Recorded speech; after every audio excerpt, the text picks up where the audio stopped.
Emma Carter dropped to her knees in the middle of Main Street, her baby wailing against her chest, and screamed the only words she had left. "Please, somebody. I'll work for food." Doors slammed. Curtains twitched shut. A widow with 3 starving children meant nothing to a town that had already decided she was trouble. Then a wagon stopped. A rancher stepped down, hat low, eyes hard. He didn't offer pity. He asked one question that would change everything. Subscribe now and tell me in the comments what city you're watching from tonight, so I can see how far this story has traveled. Nobody in Flat Creek had said a kind word to Emma Carter in 11 days. She counted them. She counted everything now. Days since Robert died, coins left in her apron pocket. Hours since Lily had eaten more than a crust of bread. 11 days since the bankman had come with his ledger and his soft, apologetic voice, telling her the house wasn't hers anymore. Hadn't been hers since her husband's name stopped being good for anything. "Mama, I can walk more," Nate said. He was 8, and he said it like a promise he intended to keep, even if his legs gave out proving it. "I ain't tired." "I know you're not," Emma said, because a mother learns to lie the way she learns to breathe automatically, and only when it keeps her children moving forward. Lily, 6, said nothing at all. She hadn't said much since they buried her father under the cottonwood tree outside town, and Emma had stopped trying to coax words out of her. Some griefs needed silence to heal. Emma just hoped there would be enough bread and enough time for the silence to end before it hardened into something permanent.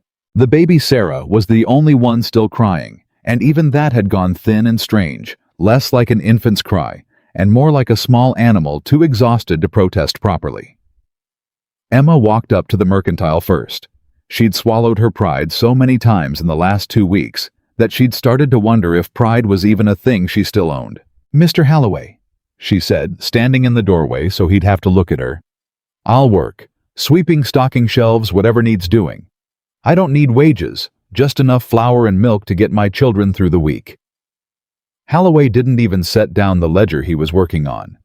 "Mrs. Carter, I got nothing needs sweeping that my own boy can't handle. Please, it's not for me, it's for them." She gestured behind her where Nate stood straight-backed and trying to look older than 8, and Lily stood half-hidden behind his shoulder. "I'm sorry for your troubles, I truly am." He still didn't look up. "But charity's not a business I can afford to run." "I'm not asking for charity, I'm asking to earn it." "Same thing comes out different mouths, Mrs. Carter." Answer's still no. She tried the boarding house next. Mrs. Pruitt answered the door with flour on her hands and suspicion in her eyes, like Emma might be there to steal something instead of beg for it. "We don't take in widows with children," Mrs. Pruitt said before Emma had gotten 2 words out.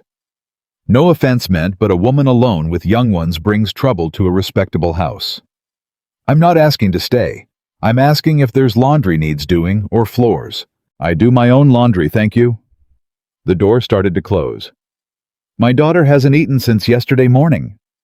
Emma heard her own voice crack and hated it, hated that she'd let this woman see the crack. Mrs. Pruitt's face didn't soften.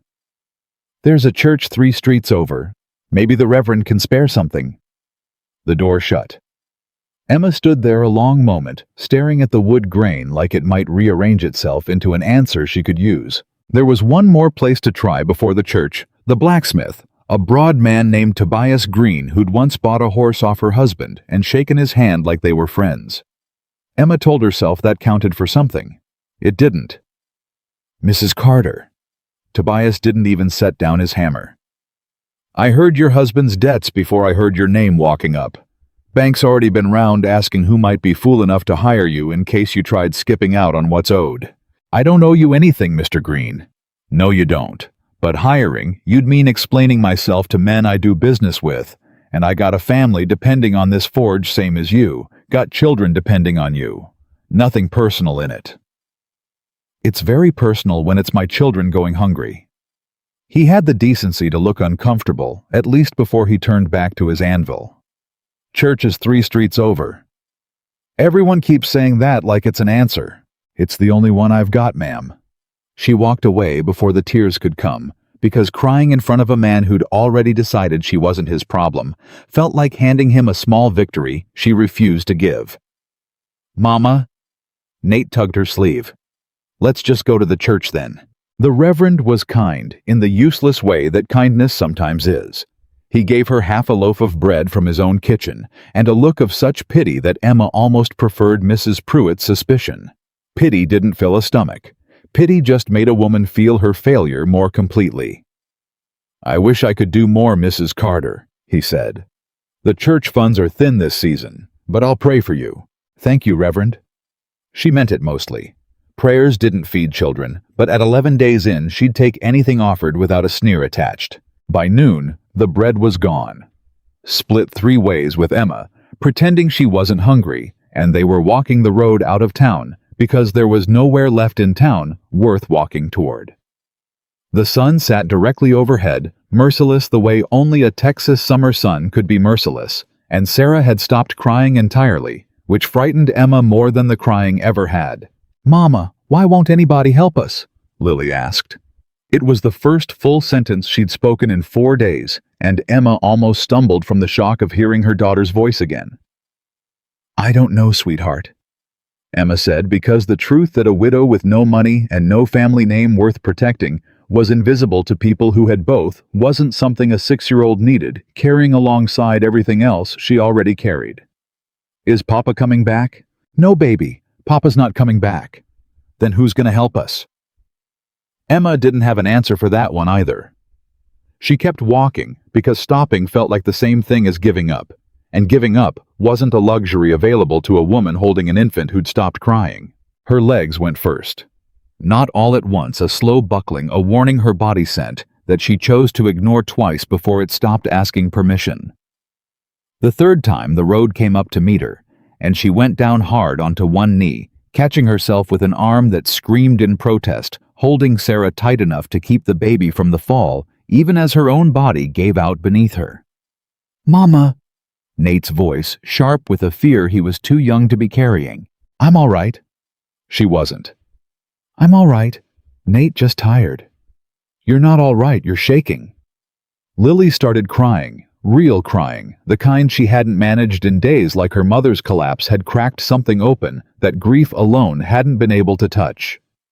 Emma tried to stand. Her legs refused the instruction. She looked up at her son, at the terror on his face. He was fighting so hard to hide, and she felt something in her chest give way that had nothing to do with hunger. "If I fall," she whispered, mostly to herself, mostly as a promise. "Don't you stop walking. You hear me, Nate? Whatever happens to me, you get your sister and your baby sister to shade you. Understand? Mama, don't talk like that. I need you to understand me." That was when she heard it. Hoofbeats and the low rumble of wagon wheels coming up the road behind them at a pace that suggested whoever drove it hadn't decided yet whether to stop. Emma didn't have the strength left to feel hope. Hope required energy she'd spent 11 days ago. What she felt instead was a kind of blank animal alertness, the same instinct that made a rabbit freeze when a hawk's shadow crossed the grass. The wagon slowed, stopped. She heard boots hit the ground heavy and unhurried, and she made herself lift her head because whatever was coming, she needed to see it coming. The man was tall, sun-weathered somewhere past 30, and not far past it, wearing the kind of clothes that said rancher rather than gentleman-worn boots, a shirt gone soft with washing, a hat pulled low enough that she couldn't read his eyes at first. He didn't rush toward her. He didn't rush at all. He walked like a man who'd already decided what he was going to do and saw no reason to hurry the doing of it. "Ma'am." He stopped a respectful distance off, close enough to help, far enough not to crowd. "You hurt?" "I'm fine." Emma said the lie automatic, the lie she'd have said if her leg had been broken clean through. "Just resting." He looked at her for a long moment. Then his eyes moved to Nate, standing protective in front of his sister, and to Lily, tear-streaked and trembling, and to the baby gone quiet in Emma's arms. "When was the last time your kids ate?" The question hit her harder than the fall had. Emma opened her mouth to say something proud, something that would preserve whatever scrap of dignity she had left, and found she didn't have the strength to lie to that particular question, not with Sarah this quiet in her arms. Yesterday, she said. A little. And you... I'm not hungry. Ma'am. Something in his voice wasn't unkind, but it wasn't going to accept that answer either. I asked when you ate, not whether you're hungry.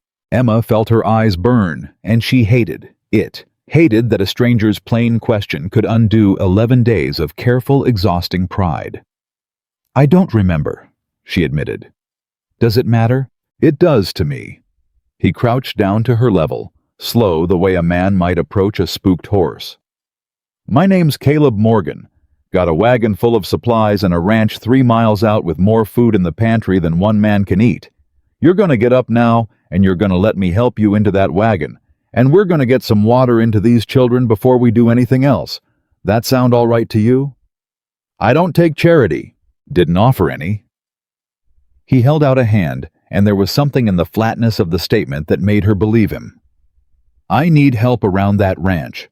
Fences, garden, keeping house, more work than I can get to alone. You'd be earning your keep, Mrs. Carter. Emma Carter. Mrs. Carter. So it's not charity. It's a job if you want it. But either way, your children are drinking water in the next 5 minutes, whether you take the job or not. Emma looked at Nate, who was watching the stranger with the wary hope of a boy who'd learned not to trust hope, but couldn't quite stop himself from feeling it anyway. She looked at Lily, who had gone still and quiet again, watching the man's face, like she was trying to memorize whether it was safe. She looked down at Sarah, whose eyes were open now at least, even if they weren't tracking anything. Why would you do this? Emma asked. You don't know us. You don't know anything about us. Caleb's jaw tightened just slightly, just enough that she caught it.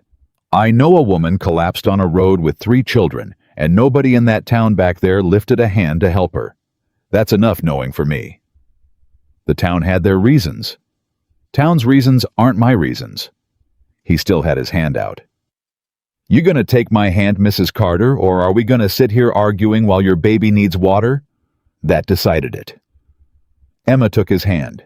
His grip was rough with callus, and steady in a way that made her realize how much she'd been shaking without noticing. He helped her up, slow, careful of the baby, careful of her. And for one strange moment, she felt something she hadn't let herself feel in 11 days.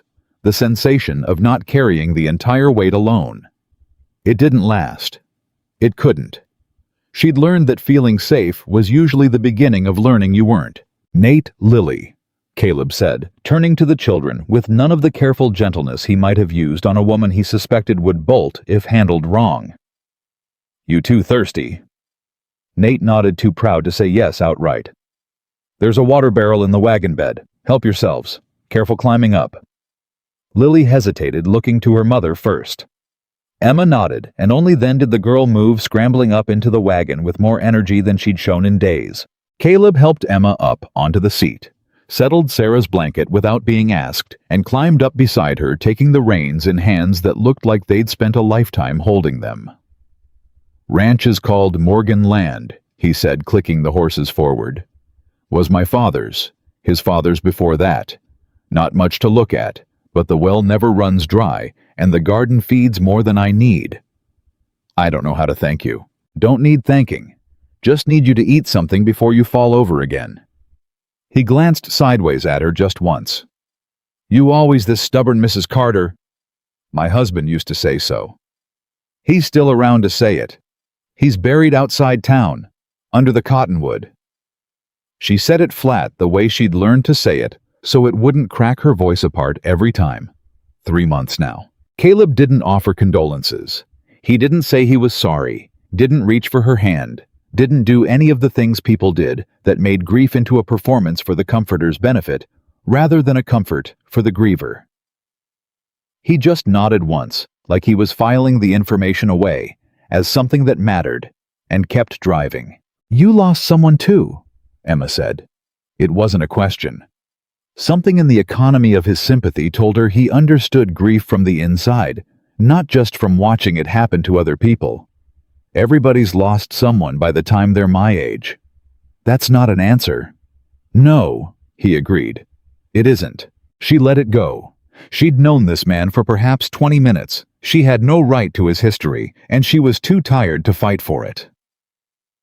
The wagon rattled on the children's voices drifting up from the back where Nate had started explaining to Lily, in the confident tone of an 8-year-old expert, exactly how much water a person could drink before they got sick. The ranch came into view slow. A modest house, weathered but sound a barn that had clearly seen more repair than neglect, a garden fenced against rabbits, and running green and generous in a way that made Emma's mouth water just looking at it. "This is yours," she asked. "All of it. More land than I can work alone if I'm honest. Cattle garden fences always needing mending." He pulled the wagon up near the house and set the brake. "Which is why I said I could use the help and meant it." He helped her down.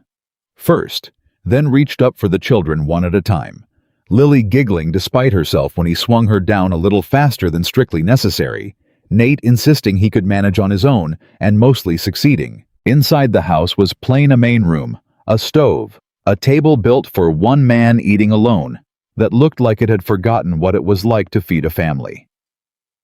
Caleb set to work immediately pumping water, cutting bread, pulling down a jar of preserves without ceremony or comment. "Eat," he said, setting the plate in front of Nate and Lily. "Slow. You eat too fast after going hungry, you'll make yourself sick." "How do you know that?" Nate asked, already reaching for the bread. "Because I've been hungry before too." Caleb said it simply without weight, and moved on to warming milk for the baby before either child could ask him to explain further. "You got any children of your own, mister?" Lily asked, bold, now that bread and preserves had put color back into her cheeks. "No, miss. Just me and this land." "That's sad." "Lily," Emma warned. "It's all right," Caleb said, and something in his voice suggested he'd made his peace with the sadness a long time ago, or had at least learned to carry it without flinching. "It is sad some days. Other days, it's just quiet. Quiet's not always a bad thing." "I like quiet," Nate said with the seriousness of a boy trying to prove himself a worthy house guest. "I can be quiet." "Didn't ask you to be quiet, son. Asked you to eat your supper." Nate grinned. The first real grin Emma had seen on him in weeks, and returned to his plate with the enthusiasm of a boy who'd forgotten for one meal at least that the world had been unkind to him. Emma watched her children eat, really eat, not the careful rationing of the last 2 weeks, but actual, unhesitant eating, and felt something break loose in her chest that she didn't have a name for. Relief, maybe. Or the particular grief of realizing how close to the edge they'd all been standing. "Mrs. Carter," Caleb's voice quieter now, "you should eat too." "I will." "You'll say that and then feed everyone but yourself, same as you did on that road." He set a plate down in front of her, with the same lack of ceremony he'd used for the children. "Eat. That's not a request I'm asking twice." She ate. It was the first full meal she'd had in longer than she wanted to calculate, and she had to fight the urge to weep over bread and preserves like they were something sacred, because in that moment, to her, they were. "There's a room in the back," Caleb said, once the plates were empty, and Sarah had fallen into the first easy sleep Emma had seen from her in days. "Was going to be for storage. I can clear it out, put a bed in for you and the children. Won't be fancy. Mr. Morgan, I don't want to impose." "You're not imposing. You're working." He met her eyes directly for the first time since they'd arrived, and there was something steady in his gaze that made her believe cautiously that this wasn't a trap disguised as kindness. "Garden needs tending, house needs keeping, and I've got more mending to do than daylight to do it in. You earn your keep starting tomorrow. Tonight you rest." Just like that. "You don't know me. I could be lying to you about everything." "Could be." He shrugged, unbothered. "But I've seen liars before, Mrs. Carter, and they don't usually apologize for taking charity they haven't taken yet." Emma didn't have an answer for that. She sat at his table in his house with her children finally fed and finally quiet, and she let herself feel for one dangerous moment something that wasn't fear. "Why are you really doing this?" she asked again, because the question wouldn't leave her alone. Caleb was quiet for a long moment, looking at something past her, past the walls of his own kitchen, toward whatever memory he kept locked up behind that steady expression. "I made a mistake once," he said finally. "Cost somebody everything, Been trying to balance a scale that don't balance ever since. You needing help and me having help to give, that's not charity, Mrs. Carter. That's the closest thing to making something right that I've found in 5 years. What happened 5 years ago? His face closed like a door. Another day maybe, not tonight. Emma didn't push. She'd learned from her own grief that some doors needed to stay shut until the person holding the handle was ready to open them. That night, with her children asleep in the small back room on a bed Caleb had made up with quiet, efficient care, Emma lay awake staring at an unfamiliar ceiling and tried to understand what had just happened to her life. 12 hours ago, she'd been begging a shopkeeper for work sweeping floors. Now she was under a stranger's roof, fed, sheltered, and more afraid of the safety than she'd been of the danger. Because safety in her experience was usually just danger that hadn't introduced itself yet. She heard Caleb's footsteps outside, slow patrolling steps that circled the house once before stopping. Checking the property. Checking perhaps on them. She didn't know whether that made her feel safer or more uneasy, and the not knowing kept her awake long after the house had gone silent, long after even the crickets outside had quieted, long after she should have surrendered to the exhaustion pulling at every part of her. Somewhere past midnight, she finally understood what unsettled her most. It wasn't that Caleb Morgan was a stranger. It was that some deep, exhausted part of her already trusted him, and trust for a woman who had buried a husband and begged a town for bread was the most dangerous thing anyone had offered her yet. She thought of Robert briefly, the way she still did most nights. Not his face so much anymore, but the sound of his voice reading to Nate by lamplight, the particular way he used to hum while he worked the fence line.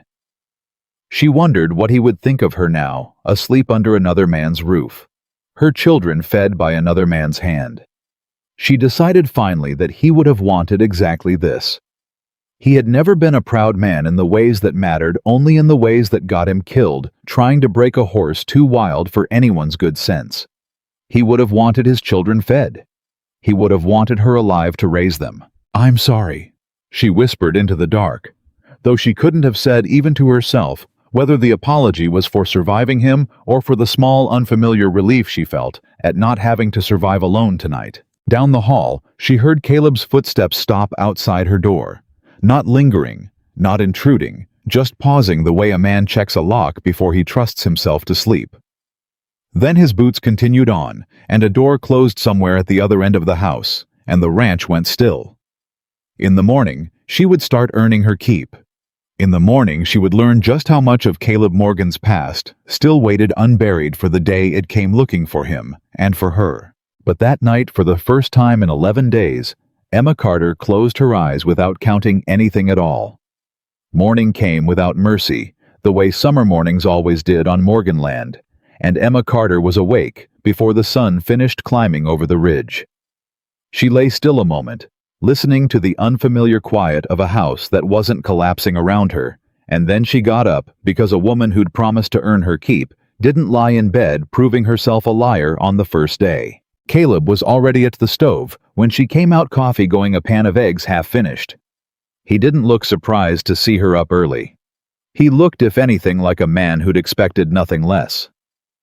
"Didn't figure you for a woman who sleeps past sunup," he said. "You don't know me well enough to figure anything about me yet." "Figured that much just now." He set a cup down in front of her without asking if she wanted it. "Eat first, work after. That's how this ranch runs. I thought I was here to work, not to be waited on." "You're here to do both, Mrs. Carter, whether that sits right with you or not." She drank the coffee. It was strong enough to strip paint, and she was grateful for every bitter mouthful of it. Nate appeared in the doorway before she'd finished, already dressed, already vibrating with the particular energy of an 8-year-old boy who'd slept a full night for the first time in weeks and had nowhere to put the resulting restlessness. "Can I help with the horses?" he asked Caleb directly, bypassing his mother entirely, which would have irritated Emma on any other morning and simply made her tired on this one. "You know anything about horses, son?" "No, sir, but I can learn fast." Caleb studied him for a moment. "Most boys your age say they already know everything. You're the first one's admitted he doesn't." "Papa always said a man who claims he knows everything is a man fixing to get hurt," Something flickered across Caleb's face. Not quite a smile, but adjacent to one. Your papa sounds like he had good sense. He did. Till the horse killed him. The kitchen went quiet. Emma opened her mouth to soften it, to explain, to do the thing mothers do when their children say true things too plainly for a room to hold comfortably. But Caleb spoke first. Then you already know horses aren't toys. That's a good place to start learning. He set down his cup. Come on. I'll show you how to muck a stall before I show you anything more interesting. Every good horseman starts with a shovel, not a saddle. Nate's face lit up like Caleb had offered him gold instead of manure duty.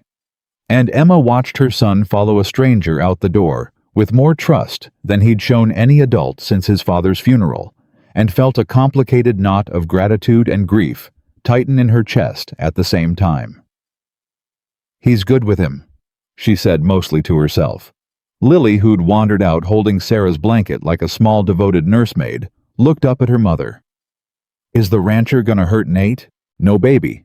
I don't think he is. How do you know? Emma didn't have proof. She had only the steadiness in Caleb's hands and the plainness in his voice, and she'd learned the hard way that neither of those things guaranteed safety. But she said, I just know, because a 6-year-old needed certainty more than she needed truth some mornings. The garden work started an hour later, and it was harder than Emma had expected. Harder in a way that had nothing to do with the labor itself, and everything to do with muscles gone soft from weeks of starvation finally being asked to work again. By mid-morning, her hands had blistered along the base of both palms, angry red welts she tried to hide by keeping her fists loosely closed. Caleb noticed anyway. He noticed most things. She was beginning to understand whether or not he commented on them right away. Let me see your hands, he said, when she winced, pulling a weed free. They're fine. Mrs. Carter. There was a particular weariness in how he said her name now, like a man arguing with a child who insisted the sky wasn't blue. Let me see your hands. She held them out reluctant, and he took them in his own with a gentleness that surprised her more than his strength had. He turned her palms up, examined the blisters, with the practical attention of a man assessing damage to a tool rather than a woman, and said, You should have told me. These'll get infected. You keep working through them. I didn't want you thinking I couldn't do the work. I'm not thinking that. I'm thinking you don't know how to ask for help, even when help's standing right in front of you. He let go of her hands more gently than he'd taken them. There's salve in the house. Come on. I can put salve on my own hands. Didn't say you couldn't. He was already walking toward the house. Said there's salve in it, and you're gonna use it before you go back to that garden and undo whatever good it does. Inside, he found the tin without searching for it, which told her he'd needed it himself more than once, and he set it on the table and gestured for her to sit. I can do this myself, Mr. Morgan. Sit down, Mrs. Carter. She sat. He worked the salve into her blistered palms with the same efficient care he'd shown fixing Nate's supper the night before, and she found herself watching his face, rather than her hands, trying to read whatever it was he kept so carefully behind that steady expression. You do this a lot, she asked. Doctor people's hands. Did it for my mother when her arthritis got bad. Did it for... He stopped. For who? His jaw tightened the same way it had on the road the day before. Doesn't matter now. You keep saying things don't matter, and then not telling me why they don't matter. Some things matter too much to talk about easy, Mrs. Carter. That's different from not mattering at all. He finished with her hands and stood putting distance between them, like the conversation itself had gotten too close for comfort. Rest today. Garden'll wait. Blisters won't heal themselves if you keep tearing them open. You're not paying me to sit idle. I'm not paying you at all technically. You're earning room and board and resting so you don't end up worse off is part of earning it smart instead of earning it stupid. He picked his hat back up off the table. Nate's still got questions about horses. I imagine Lily's got questions about that garden. Maybe you spend today answering theirs instead of proving something to me you don't need to prove. She wanted to argue. She found instead that she didn't have the energy to, and some quieter part of her recognized that he was right in a way that had nothing to do with pride. The day slid forward the way days do when a body finally has permission to heal. Emma sat with Lily in the shade of the porch, showing her how to shell peas from the garden's early crop, and for the first time since Robert's funeral, her daughter talked. Really talked, in the meandering, half-logical way of a 6-year-old, finally safe enough to think about something other than survival. "Mama, do you think Papa can see us here? I think he'd be glad to see you eating peas instead of going hungry." "Do you think he'd like Mr. Morgan?" Emma considered the question longer than she'd expected to. "I think your papa liked anybody who was kind to the people he loved. And Mr. Morgan's been kind to us. He's sad, though, under all the quiet. You noticed that. Children notice sad people," Lily said with the simple authority of someone who'd recently become an expert in the subject. "We just don't always say it out loud." Emma looked at her daughter. Really looked for the first time in weeks, without the fog of hunger and exhaustion clouding the view, and saw with a small jolt that Lily was going to be all right. Not healed, not entirely, not yet, but all right eventually. The realization hit harder than she expected, and she had to look away toward the garden rows to keep her eyes from betraying her. By evening, Nate came back from the barn covered in dust and triumph, describing in exhaustive detail every task Caleb had let him attempt, most of which appeared to involve some combination of shovels, buckets, and a very patient old mare named Duchess. "He said I got good hands for horsework," Nate announced at supper like it was the highest honor bestowed on any child in the history of Texas. "Did he now? He said most boys rush the horse and Duchess don't like being rushed, but I went slow like he showed me, and she let me brush her whole mane without spooking once." "That's wonderful, Nate. Can I do it again tomorrow?" "That's between you and Mr. Morgan." Caleb, sitting at the head of the table in the position Emma still couldn't quite believe she was allowed to share, said, "Boys got patience. Rare thing in someone that young." "Yes, Nate. Tomorrow if your mother doesn't need you for chores first." Nate looked at Emma with such open, pleading hope that she nearly laughed for the first time in longer than she wanted to admit. "After your chores," she said. "Not before." "Yes, ma'am." It was, Emma thought later the first evening, in longer than she could remember, that had felt like something other than survival. Nobody had cried. Nobody had gone hungry. Her children had laughed, actually laughed, and even Sarah had taken to her bottle with an enthusiasm that suggested the baby too understood on some animal level that the immediate danger had passed. But trust, Emma reminded herself as she lay down that night, was a slower thing to earn than a full stomach. And she still knew almost nothing about the man who'd offered them both. 2 days later, Caleb hitched the wagon for a supply run into Flat Creek, and Emma insisted on coming along, needing thread and needles for mending, and if she was honest with herself, needing to prove to the town that had turned her away that she hadn't simply vanished into the desert to die quietly, where no one would have to feel guilty about it. It was a mistake she recognized within 10 minutes of arriving. Mrs. Pruitt saw them first stepping out of the boarding house, just as Caleb helped Emma down from the wagon seat, and the older woman's eyes went sharp and assessing in a way that made Emma's skin prickle. "Well," Mrs. Pruitt said loud enough to be heard by anyone within 30 feet. "Mrs. Carter, didn't expect to see you looking so well fed considering you couldn't scrape together laundry money not a week past. Mr. Morgan's been kind enough to offer work," Emma said, keeping her voice level. "I imagine he has." Mrs. Pruitt's gaze flicked meaningfully between Emma and Caleb, and the implication landed in the street between them like a struck match. "Work. That what they're calling it." Caleb's expression didn't change, but something in his stance shifted, squared, planted itself between Emma and the older woman like a fence going up. "Mrs. Pruitt," he said, and his voice was pleasant in a way that somehow made the words land harder than shouting would have. "Mrs. Carter tends my garden and keeps my house same as any hired woman would for any rancher in this county. If you've got something plainer to say about it, I'd rather you said it to my face than to her back." "I'm not saying anything, Mr. Morgan, just observing." "Then observe quieter next time, or observe somewhere I'm not standing to hear it."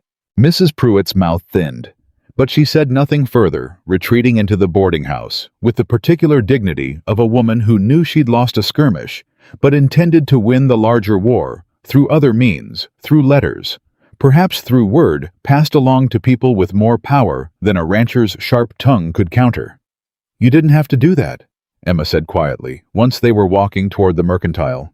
Didn't have to. Wanted to. Caleb kept his eyes forward, his jaw tight. You've had enough people talk down to you this month. Wasn't going to stand there and let it happen in front of me too. It won't stop her talking. Women like her don't stop talking just because someone told them to. No, he agreed. It won't, but it'll make her think twice about doing it where I can hear. Inside the mercantile Holloway was noticeably more accommodating than he'd been the week before, weighing out thread and needles without comment though. Emma caught him glancing toward Caleb more than once, as though recalculating some private assessment of her worth, now that she arrived on a rancher's arm instead of alone and desperate.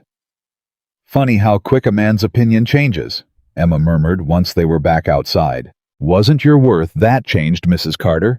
Was just his fear of losing my business that did. Does that bother you? That people only treat me decent because they're afraid of you? Caleb considered the question longer than she expected. Bothers me plenty. But I'll take decent treatment, bought through fear over the alternative you had before, if it means your children eat without you begging for it. She didn't have an answer for that. She climbed back into the wagon in silence, watching Flat Creek shrink behind them, and found herself wondering not for the first time how much of the town's sudden politeness was real, and how much was simply waiting for an excuse to turn cruel again, the moment Caleb Morgan wasn't standing close enough to hear it happen. The days that followed fell into a rhythm neither of them named out loud, but both of them settled into with a kind of cautious relief. Emma tended the garden and kept the house, her hands toughening against the work the way hands do when given time and purpose instead of desperation. Caleb worked the fences, and the cattle disappearing at dawn and returning at dusk with the quiet exhaustion of a man who'd built his whole life around labor, because labor didn't ask questions he couldn't answer. Nate shadowed him every spare hour he could manage, and Caleb, to his credit, never once treated the boy's presence as an inconvenience. He taught him to check a horse's hooves for stones, to read the weather in the color of the western sky, to mend a fence post so it would hold through a Texas storm instead of buckling at the first hard wind. You're good with him, Emma said one evening, watching Nate lead Duchess back to the barn with the careful pride of a boy who'd finally found something he was good at. He's a good boy. Easy to be good with someone who's trying that hard. Did you have... She hesitated. Were you ever going to have children of your own? The question landed harder than she'd intended, and she watched something shudder behind Caleb's eyes before he answered. Was going to. Once. He didn't elaborate, and she didn't push though. The words sat between them like a door left slightly open, neither shut nor invited through. It was 3 days later that Emma found the boot. She hadn't meant to go into the old storage shed behind the barn. She'd been looking for a rake, nothing more, and the shed door had been unlatched, swinging slightly in the evening wind, and she'd stepped inside expecting nothing more interesting than farming tools and dust. What she found instead, tucked into a small wooden trunk half buried under a horse blanket, was a child's boot. Small, leather gone stiff with age. Beside it, folded with a care that suggested it had been folded and refolded 100 times over the years, was a woman's shawl, faded blue. The kind of blue Emma imagined might once have matched someone's eyes. She heard Caleb's footsteps before she heard his voice, and by the time she turned around, guilt already rising hot in her chest at having found something clearly never meant to be found. He was standing in the doorway with an expression she hadn't seen on him before. Not anger exactly, but something raw. Something that looked like an old wound reopened without warning. "That's not yours to go through," he said, and his voice had gone flat in a way that frightened her more than shouting would have. "I wasn't looking for anything. I was looking for a rake, I swear it. Put it back." Caleb. Put it back, Emma. It was the first time he'd used her given name, and it came out rough, stripped of the careful distance he usually kept between them. She set the boot down with hands that had started to shake. Not from fear of him exactly, but from the sudden overwhelming sense that she'd trespassed into a grief far deeper than her own. "Whose was it?" she asked quietly. Caleb stood in the doorway a long moment, his jaw working, and Emma braced herself for him to shut the door on the conversation the way he'd shut every door before it. Instead, he said, "My daughters, Ellie, she was 3. The words hit the small space between them like something physical. Emma felt her own breath catch. "Caleb, I'm so sorry." "Don't." He held up a hand, not sharp, just final. "Don't say sorry. Everybody says sorry. Sorry doesn't put her back in that house." "What house?" He was quiet again, longer this time, and Emma understood she'd asked one question too many. But she also understood, watching the way his hands had curled into fists at his sides, that whatever had happened wasn't finished asking to be told. "There was a fire," he said finally, each word coming out like it cost him something physical to produce. "5 years ago, my wife and my daughter were inside. I was out mending fence half a mile off, and by the time I saw the smoke, by the time I got back..." He stopped, started again. "I got there too late. Both of them. Gone before I could do a single thing to stop it." Emma didn't say sorry again, because he'd asked her not to, and because she understood suddenly and completely why a man who'd failed to save the people he loved most would spend the next 5 years unable to pass a starving woman on a road without stopping his wagon. "That's the mistake you talked about," she said. "The one you're trying to balance." "Wasn't a mistake exactly. Wasn't a choice either. Just a half-mile of fence line that cost me everything that mattered." His voice had gone hoarse. "I keep her boot because it's the only thing that survived the fire whole. Everything else burned. That boot was in the wash basin on the porch. Only thing left of her that didn't turn to ash. And the shawl? My wife's. Same reason." He finally stepped fully into the shed, crouched down, and picked up the boot himself, holding it with a tenderness that made Emma's throat ache. "I don't take it out much. Don't need reminding most days. The land reminds me enough on its own." "Is that why you stopped for us?" Emma asked. "Because you couldn't save them, so you saved us instead." Caleb looked up at her, and for the first time since she'd met him, his eyes were unguarded, raw, in a way that made him look younger and older at the same time. "Maybe. I've turned that thought over plenty of nights since I found you on that road. Doesn't make it less true, whatever the reason under it." "I don't think that's a bad reason." "Don't you?" His laugh was short, bitter. "Feels like using you and your children to fix something that can't be fixed. Feels like I owe you an apology for that, if I'm honest." "You don't owe me anything, Caleb Morgan. You gave my children food and a bed and taught my son to sit a horse without fear. Whatever reason sits under that kindness doesn't make the kindness smaller." He studied her for a long moment, something shifting behind his expression that she couldn't quite name. Relief, maybe, or the particular exhaustion of a man who'd carried a secret so long, he'd forgotten what it felt like to set it down even partially, even for a moment. "Nobody's asked me about the fire in a long time," he admitted. "Town knows the story. Town stopped asking me to talk about it about a year in. Easier for everybody that way." "I'm not everybody." "No," he said, and something in his voice made the words sound like the beginning of an admission he wasn't ready to finish. "You're not." They stood there a moment longer, the shed dim around them, the boot and the shawl set gently back into the trunk, and Emma felt something shift between them that she didn't have a name for yet. Not quite trust, not quite the dependency she'd feared on that first night, but something adjacent to both, something that felt dangerously close to hope. "We should get back," Caleb said finally. "Kids'll wonder where we've gone." "Caleb..." He paused in the doorway. "Thank you for telling me." He nodded once, and something in the set of his shoulders looked lighter than it had a few minutes before, even carrying the same grief he'd carried in a moment ago. "Don't go telling Nate and Lily. Not yet. Not till they're settled enough here that it won't scare them off." "I wouldn't dream of it." That night, lying in the small back room listening to her children's steady breathing, Emma turned the story over in her mind and found it changed everything and nothing at once. Caleb Morgan was not simply a kind stranger who'd happened upon them at the right moment. He was a man carrying a grief so large it had reshaped the entire architecture of his life. A man who fed strangers because he couldn't feed the family.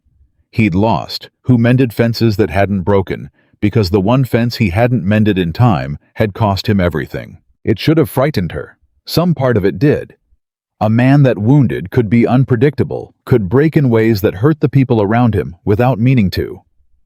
But a larger part of her, the part that had watched him teach her son patience with a horse and clean her blistered hands without being asked, understood that his wound had made him gentler, not harder.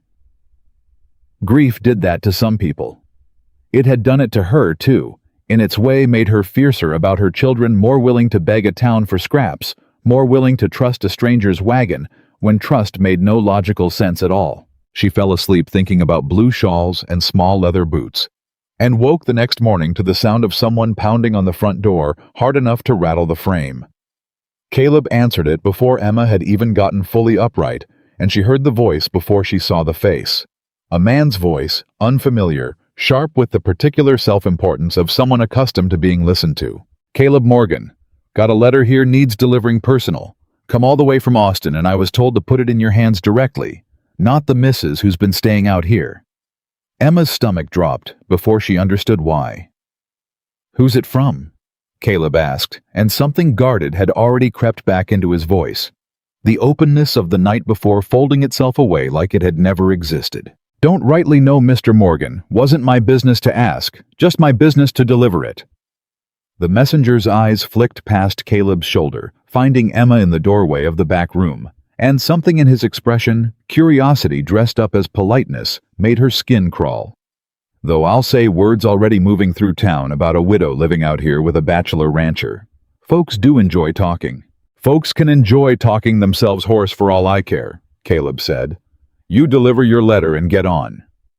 The messenger handed it over and left without further comment, and Caleb stood in the doorway a long moment, turning the envelope over in his hands, like it might bite him if he opened it too fast. "Caleb, what is it?" He didn't answer right away.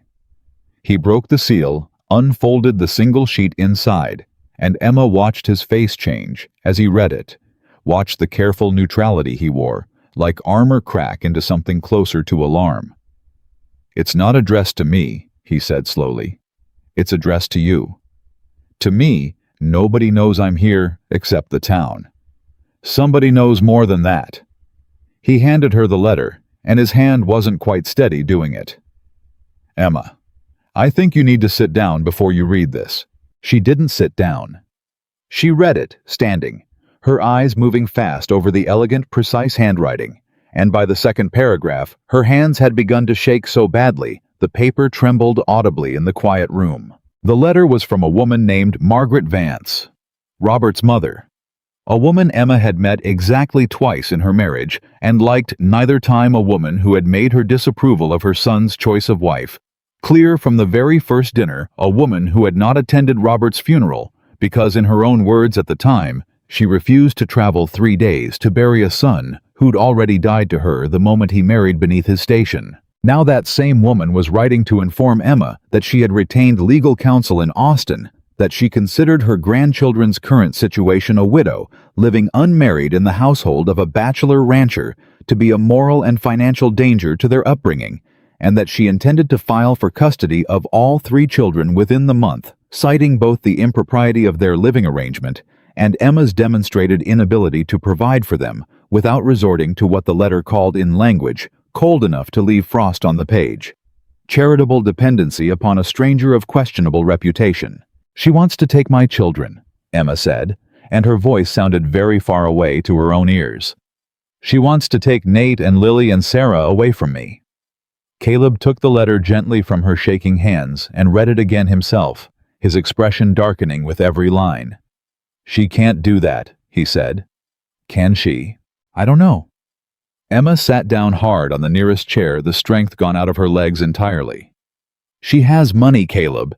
She has lawyers and a name that means something in Austin courtrooms. I have nothing. I have 3 children and borrowed clothes and a job I'm not even being paid for. You have a home. You have children who are healthier and happier than they've been in months. That has to count for something in front of a judge. Does it? Or does it just count that I'm an unmarried widow living under the roof of a man I'm not married to, with a reputation you just told me the whole town's already talking about?" Caleb's jaw tightened, and Emma watched him arrive at whatever conclusion had been building behind his eyes since the messenger's comment about bachelor ranchers and gossiping townsfolk. "Then we give them nothing to talk about," he said quietly. "What do you mean?" He didn't answer right away. He set the letter down on the table, smoothing it flat with one careful hand, like a man buying himself time to say something he wasn't sure he had the right to say yet.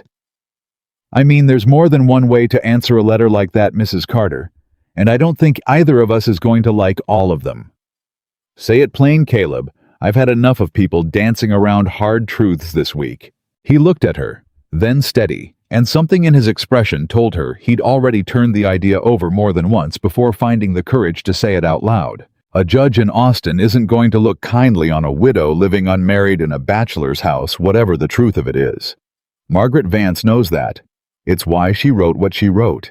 She's not building her case on whether you're a good mother.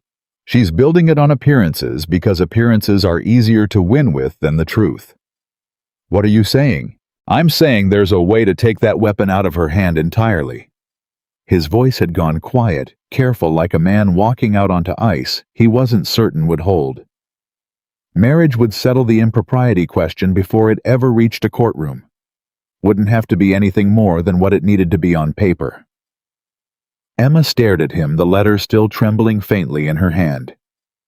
"You're talking about marrying me, to save my children from your dead wife's replacement."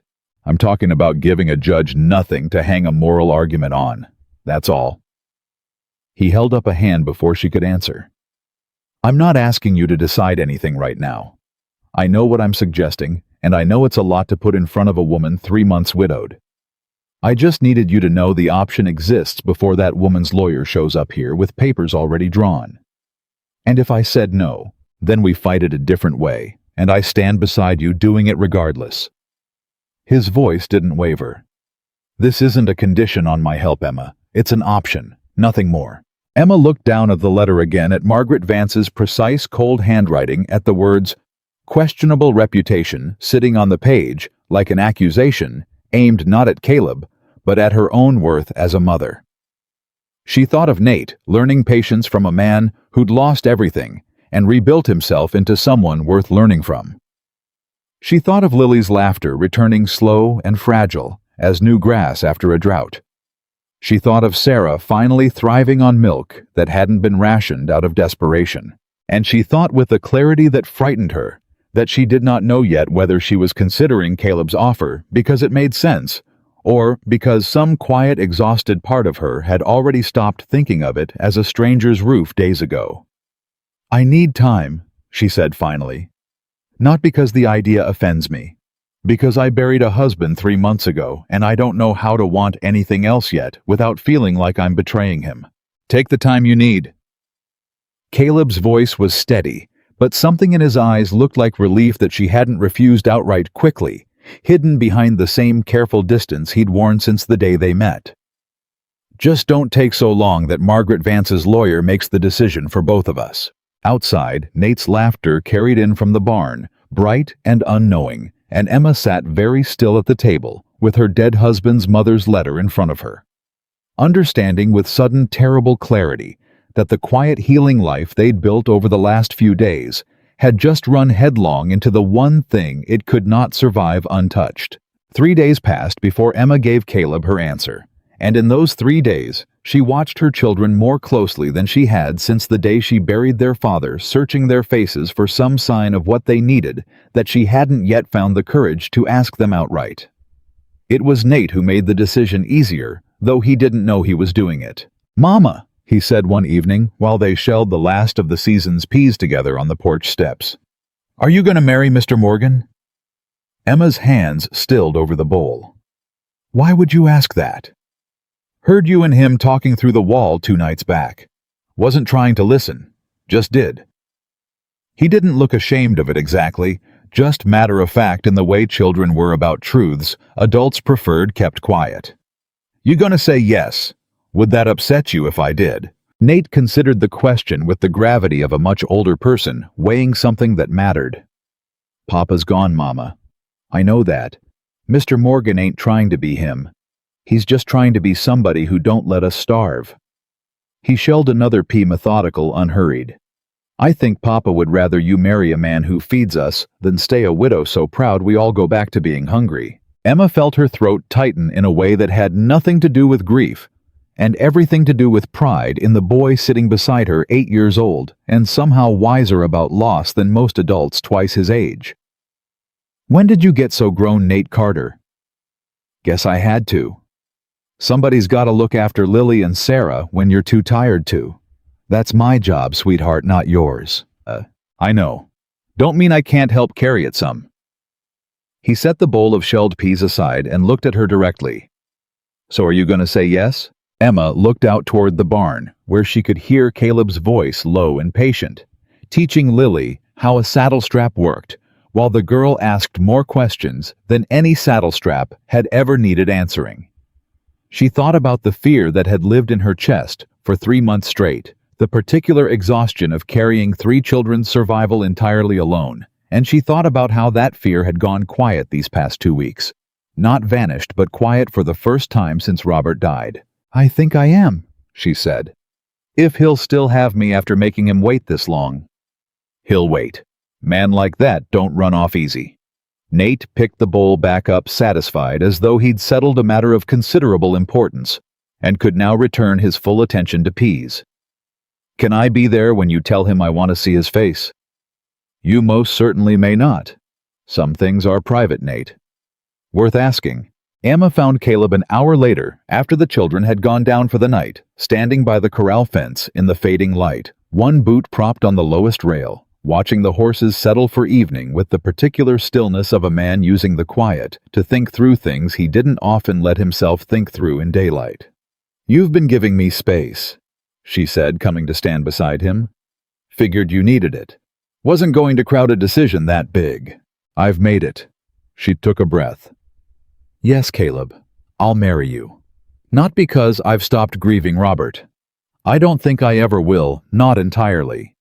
But because you've given my children something I couldn't give them alone, and because I trust you with their lives in a way I didn't expect to trust anyone again this soon. Caleb turned to face her fully, and something in his expression, relief she thought, though carefully, guarded relief, the kind a man allows himself only in small doses, made her believe she'd chosen right, even with all the uncertainty still sitting underneath the choice.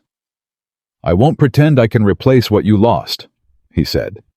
Wouldn't try to if I could, but I'll protect what's yours, like it's mine, Emma. That's the only promise I know how to make honest. That's enough of a promise for me. Then we'll go into town tomorrow. Get the license talk to the Reverend. Quicker we settle it, plain quicker that letter from Austin loses its teeth. Not much of a courtship, Emma said, half a smile, finding her mouth for the first time in longer than she could remember. No, Caleb agreed. But I never was much good at courting. Better at keeping promises than making pretty speeches about them. I think I'd rather have the promises kept than the speeches given. The Reverend, when they found him the next morning, took the news with visible surprise that gave way quickly to something more practical. The recognition of a man who understood the town's gossip mill well enough to know that a hasty marriage between the widow and the rancher would either quiet the talk or fuel it, depending entirely on how it was handled. I'll marry you Sunday after the regular service, he said. Best to do it in front of the congregation. Gives folks less to whisper about if they see it happen plain in daylight with God and half the town watching. Sunday's fine, Caleb said. Mrs. Carter? The Reverend's eyes turned to Emma kinder now than they'd been the day she'd come begging bread from his kitchen. You're certain this is what you want? I ask because a marriage entered for practical reasons still binds a soul the same as one entered for love. I wouldn't want you carrying regret into it. I've buried a man I loved, Reverend. I know the difference between that grief and what I feel standing next to Caleb Morgan. This isn't love yet, but it's not nothing either, and it's certainly not regret. The Reverend nodded slowly, satisfied, and set about the paperwork with the brisk efficiency of a man who'd married stranger pairs than this one under stranger circumstances. Sunday came faster than Emma expected, arriving with the particular clarity. Summer mornings sometimes carried the sky scrubbed clean and blue in a way that felt almost mocking against the nervous flutter in her stomach.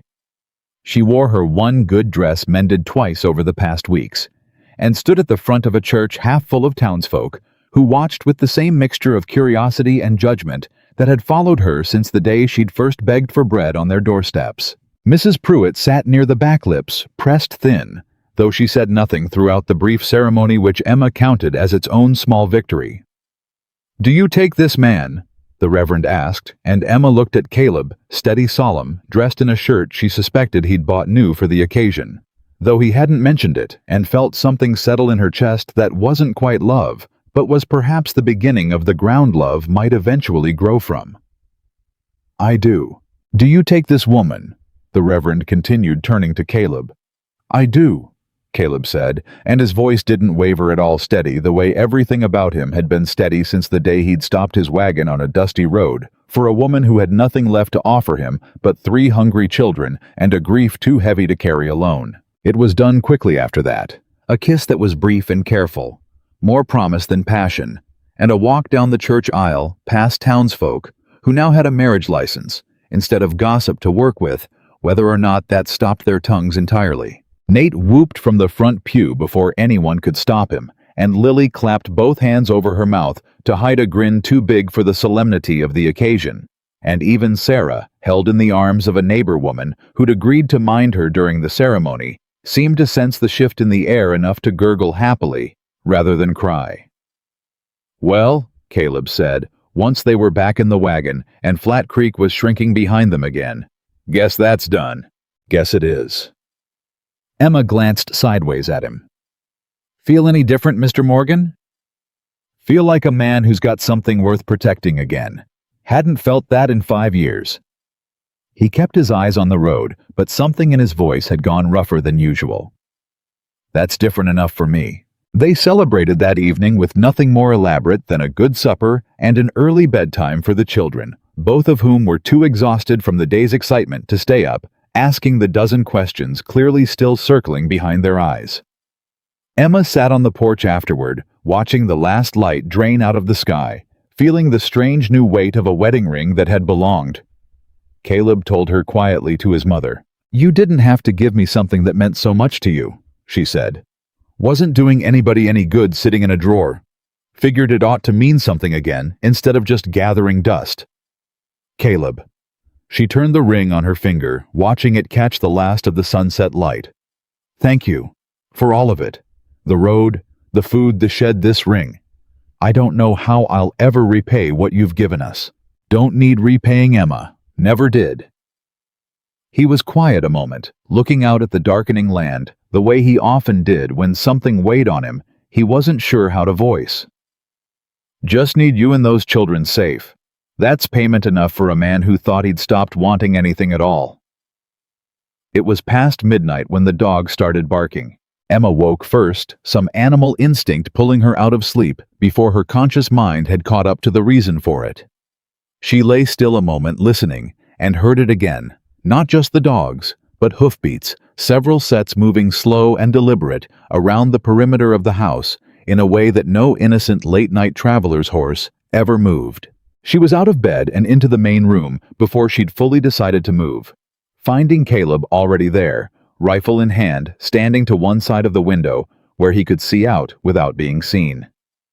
"Riders," he said quietly before she could ask. 4, maybe 5. Circling, not approaching straight on. That's not a friendly visit. Who would come at this hour? Nothing good comes at this hour, Emma. Get the children into the back room and keep them low. Nate too, whatever he wants to argue about it. Nate, of course, was already awake, standing in the hallway with wide eyes and a stubborn set to his jaw that told Emma he intended to argue exactly as predicted. "I can help. I'm not scared." "I know you're not scared, and that's exactly the problem," Caleb said without looking away from the window. "Being brave and being useful aren't the same thing tonight, son. Useful tonight means keeping your sisters safe in that back room. Can you do that for me?" Nate's jaw tightened, but he nodded, some older than his years part of him understanding the weight of the responsibility being handed to him, even as a much younger part of him clearly wanted to stand beside the rifle instead. "Go," Emma said softer. "Please, Nate. I need to know you're keeping Lily calm in there." That argument landed where the first hadn't, and Nate disappeared toward the back room, herding a sleepy, frightened Lily ahead of him, with more gentleness than Emma had expected from a boy still riding the adrenaline of his own fear. "What do they want?" Emma asked once the children were settled. "Don't know yet. Could be drifters looking to scare a man off his land. Could be something older." Something in the way Caleb said older made Emma's chest go tight. "Older like what?" Before he could answer, a voice called out from the darkness beyond the porch, rough and slurred with drink, but carrying clear enough in the still night air. "Caleb Morgan. You in there? Got some business needs settling, 5 years overdue." Caleb's whole body went rigid. "You know that voice?" Emma said. It wasn't a question. "I know it." His voice had dropped low, dangerous in a way she hadn't heard from him before. "That's Silas Rourke, youngest of the Rourke brothers." Rourke. Why does that name mean something to me? Caleb didn't answer right away, his attention fixed on the shapes moving beyond the window, and the silence stretched long enough that Emma understood with a cold, sinking certainty that whatever answer was coming would change something between them permanently. "Because his older brother Jed Rourke is the man who burned my house down 5 years ago," Caleb said finally. "Him and 2 others. Land dispute over water rights that ran through my property. Jed decided fire was cheaper than a lawyer. And you..." Emma's voice came out barely above a whisper. "What did you do, Caleb?" "I found him 3 weeks after I buried my wife and daughter. Found him drunk in a line shack 40 miles from here, bragging to anybody who'd listen about what he'd done and how he'd gotten away clean with it." Caleb's hands tightened on the rifle. "I didn't call the sheriff. I didn't wait for a trial that would have taken years and probably found him innocent anyway, given who his family knew in this county. I killed him myself, shot him in a fair fight he started, and I've never once lost sleep over it. God forgive me for saying so plain." The voice outside called again. "Come on out. Morgan took a wife, I hear. Some other poor woman about to lose everything she loves to a Morgan, same as my brother did." "That's not true," Emma said, sharp, more to herself than to the men outside, though her voice carried in the quiet room. "That's not what happened." "Truth's never mattered much to a Rourke," Caleb muttered. "Only revenge does." "Caleb Morgan." Another voice, now harder, angrier. "We know you got a woman and her brats in there. Maybe it's time you learned what it feels like watching a house burn with people you love inside it." Emma's blood went cold. She thought of Nate and Lily huddled in the back room of Sarah, asleep and unaware of every fear she'd carried since the day Robert died, compounding suddenly into something far more immediate and far more dangerous than hunger had ever been. "They wouldn't," she said. "Would they really burn us out?" "Don't know. Don't intend to find out." Caleb moved toward the door, rifle steady in his hands, and something in his bearing had shifted entirely. The careful, gentle rancher replaced by a man who'd buried his family once already and clearly did not intend to bury a second one to the same enemy. "Caleb, wait. Stay inside, Emma. Whatever happens, stay inside with those children. I'm not staying helpless in a back room while men threaten to burn my family alive." Emma's voice came out steadier than she felt. "There's a second rifle in the cabinet. You taught Nate to muck a stall. You're going to have to teach me to shoot, and you're going to have to do it in about the next 30 seconds. Caleb looked at her for one long moment. Something fierce and reluctant and deeply proud moving across his face all at once, and then he nodded sharp and pulled the second rifle from the cabinet without further argument. "Safety's here. You aim for the dirt in front of their horses, not the men themselves. Not unless they're through that door. You understand me? We're trying to scare them off, not start a war we can't win." "I understand." They took positions at opposite windows, and Emma's hands shook around the unfamiliar weight of the rifle stock, but she held steady, watching the shapes of riders circle closer in the moonlight, watching one of them dismount near the barn, with a torch already lit in his hand.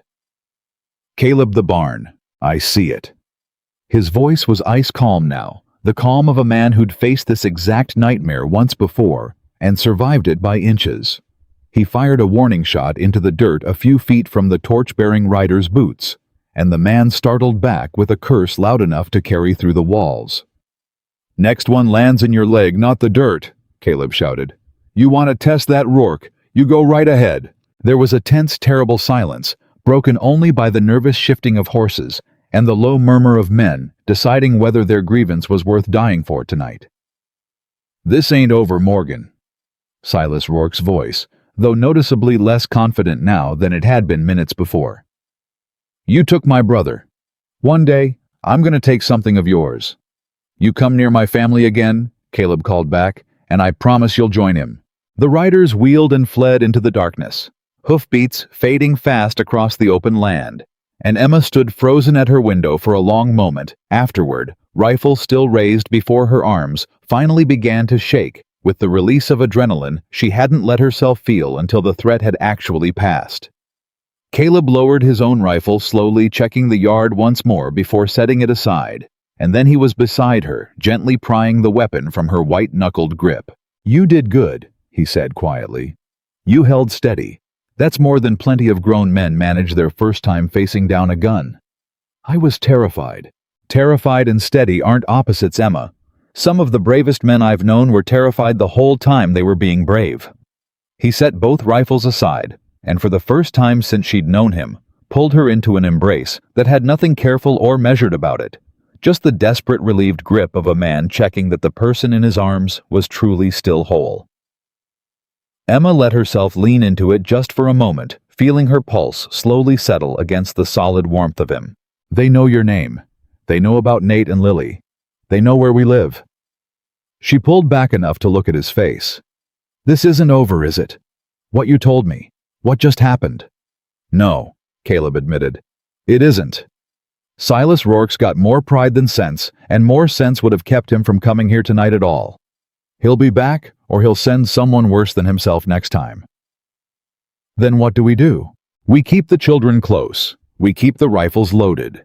And I go into town tomorrow and tell the sheriff exactly what happened tonight, so there's a record of it before Silas Rourke decides to twist the story into something that makes me look like the villain of it instead of him. The back room door creaked open, and Nate appeared pale but composed, Lily's small hand gripped tight in his own. "Is it over?" Nate asked. "Are we safe?" Emma crossed the room and pulled both children into her arms, Lily crying softly now that the danger had passed and left room for the fear to finally catch up to her. "You're safe," Emma said, holding them both close. "I promise you're safe." "I heard shooting," Nate said. "I wanted to help." "I know you did, and I'm grateful you stayed with your sister instead, because that was the bravest thing anyone did tonight, even braver than the shooting." Caleb crouched down to the children's level, his expression gentler now than the hard, dangerous calm he'd worn facing down the riders minutes before. "Your mother's right, Nate. A man protects his family plenty of ways. Tonight you protected yours by staying steady when it would have been easy to run toward the danger instead of holding your ground where you were needed most." Nate nodded slowly, some of the tension leaving his small shoulders, and Lily, exhausted past the point of further tears, simply buried her face against Emma's shoulder and let herself be carried back toward bed. It was nearly dawn before the household settled again, the children finally asleep, the rifles reloaded and set within reach beside the door, and Emma found herself once more unable to sleep, sitting instead at the kitchen table across from a husband of less than a day who looked more exhausted than she'd ever seen him. "I need to ask you something," she said. "And I need you to answer honest, even if the answer's hard to hear." "All right. If you had it to do over again, the choice to stop for us on that road, knowing it would bring this kind of danger back to your door, would you still make it?" Caleb didn't answer right away. He looked at her for a long moment, something raw and unguarded moving behind his tired eyes, and when he finally spoke, his voice came out low and certain in a way that settled something anxious and afraid deep in Emma's chest. "If I had to choose again," he said, "I'd still stop on that road. Every single time, Emma. Rourke or no Rourke, danger or no danger. Watching you and your children heal these past weeks has been the first thing that's felt like living, instead of just surviving my own grief since the day I buried my wife and daughter. I won't pretend tonight didn't scare me half to death, but I won't pretend I regret a single day since I found you either." Emma reached across the table and took his hand, calloused and steady. Even now, hours after it had held a rifle aimed at men threatening everything they'd both fought so hard to build. "Then we face whatever comes next together," she said. "Rourke's Margaret Vance, whatever else this world decides to throw at us. Together." "Together," Caleb agreed. They rode into town together that morning, exhaustion pulling at both of them, and found Sheriff Daniel Boone Whitfield already up and drinking coffee on the porch of his small office, unsurprised it seemed to see them arrive so early. "Heard hoofbeats moving fast past my window round midnight," Whitfield said before either of them had spoken a word. "Figured somebody'd be along this morning to tell me why." Caleb laid it out plain. The riders. Silas Rourke's voice, the threat against the barn, the warning shots fired to drive them off, and Whitfield listened with the careful, unhurried attention of a lawman who'd heard the Rourke name cause trouble more than once before. "Silas Rourke's been drinking his brother's memory into a grudge for 5 years now," Whitfield said when Caleb had finished. "Most folks in this county know what Jed did to your family, Morgan, and most folks figure you had every right to answer it the way you did. But knowing and proving are different animals, and Silas has never been shy about making noise. He can't back up sober. I'm not asking you to arrest him on my word alone," Caleb said. "I'm asking you to have this on record in case noise turns into something worse." "It's on record." Whitfield made a note in a battered ledger without being asked twice. "I'll ride out and have a word with Silas myself today. Won't promise it does much good, man. Like that rarely listens to reason from a badge, but it'll put him on notice that the county's watching now, not just you alone out on that land." "Thank you, Sheriff," Emma said. Whitfield's eyes moved to her, taking in she suspected both the new wedding band on her hand and the exhaustion plain on her face. "Congratulations on the marriage, Mrs. Morgan. Word travels fast in a town this size. Hope it brings you more peace than trouble, though last night doesn't much suggest good odds on that front." "We'll take our chances," Emma said. "We've had worse odds before and come through them." The ride home was quiet. Both of them wrung out from a night with no real sleep in it, and it was somewhere along that quiet stretch of road that Emma finally said the thing that had been sitting heavy in her chest since the riders fled into the dark. "Caleb, I need to say something, and I need you not to take it as me doubting you." "Say it." "Last night, when that man threatened to burn the house with us inside it, I thought about Robert. About how quick a life can end when you least expect it. How quick everything a person builds can turn to ash. And I thought, God forgive me, whether I'd made a mistake pulling my children into a danger that wasn't theirs to inherit." Caleb's hands tightened slightly on the reins, but his voice when it came stayed even. "That's a fair thing to think, Emma. I won't pretend otherwise. But then I thought about the alternative. Begging bread in a town that slammed doors in my children's faces. Watching Sarah go quiet from hunger in a way that frightened me worse than any rifle fired last night." She looked at him directly. "I'm not saying I regret marrying you. I'm saying I understand now in a way I didn't before last night exactly what kind of danger might come with the safety you've given us. And I need you to promise me you'll tell me everything from here forward. No more doors closed halfway the way you did with that boot in the shed. If danger's coming, I want to see it coming same as you do." Caleb was quiet a long moment, and when he finally spoke something in his voice had softened, chastened. "That's fair. More than fair considering what secrets already cost both of us once. I promise you, Emma. Whatever's coming, you'll see it coming same as me. No more shed doors closed halfway. Thank you. Don't thank me for keeping a promise I should have made the day I put that ring on your hand." By the time they reached the ranch, the sun stood high and merciless overhead, and Nate met them at the gate with the particular anxious energy of a boy who'd spent the morning worrying without an adult present to distract him from it. "Did the sheriff catch them?" he asked immediately. "Sheriff's going to talk to them," Caleb said. "That's a start. I want to learn to shoot," Nate said with the sudden fierce conviction of a child who'd decided overnight that helplessness was a worse fate than any danger a rifle might invite. "I don't want to hide in a back room next time. I want to help protect Lily and Sarah and Mama."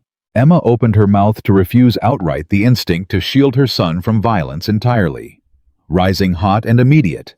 But Caleb spoke first, crouching down to Nate's level, with the same patient seriousness he'd shown teaching the boy to muck a stall. "I understand wanting that, son, but a rifle in untrained hands is more danger than protection, and I won't teach you to use one out of fear. When you're older, and if your mother agrees to it, I'll teach you proper safety respect for what a gun can do, not just how to point and fire one.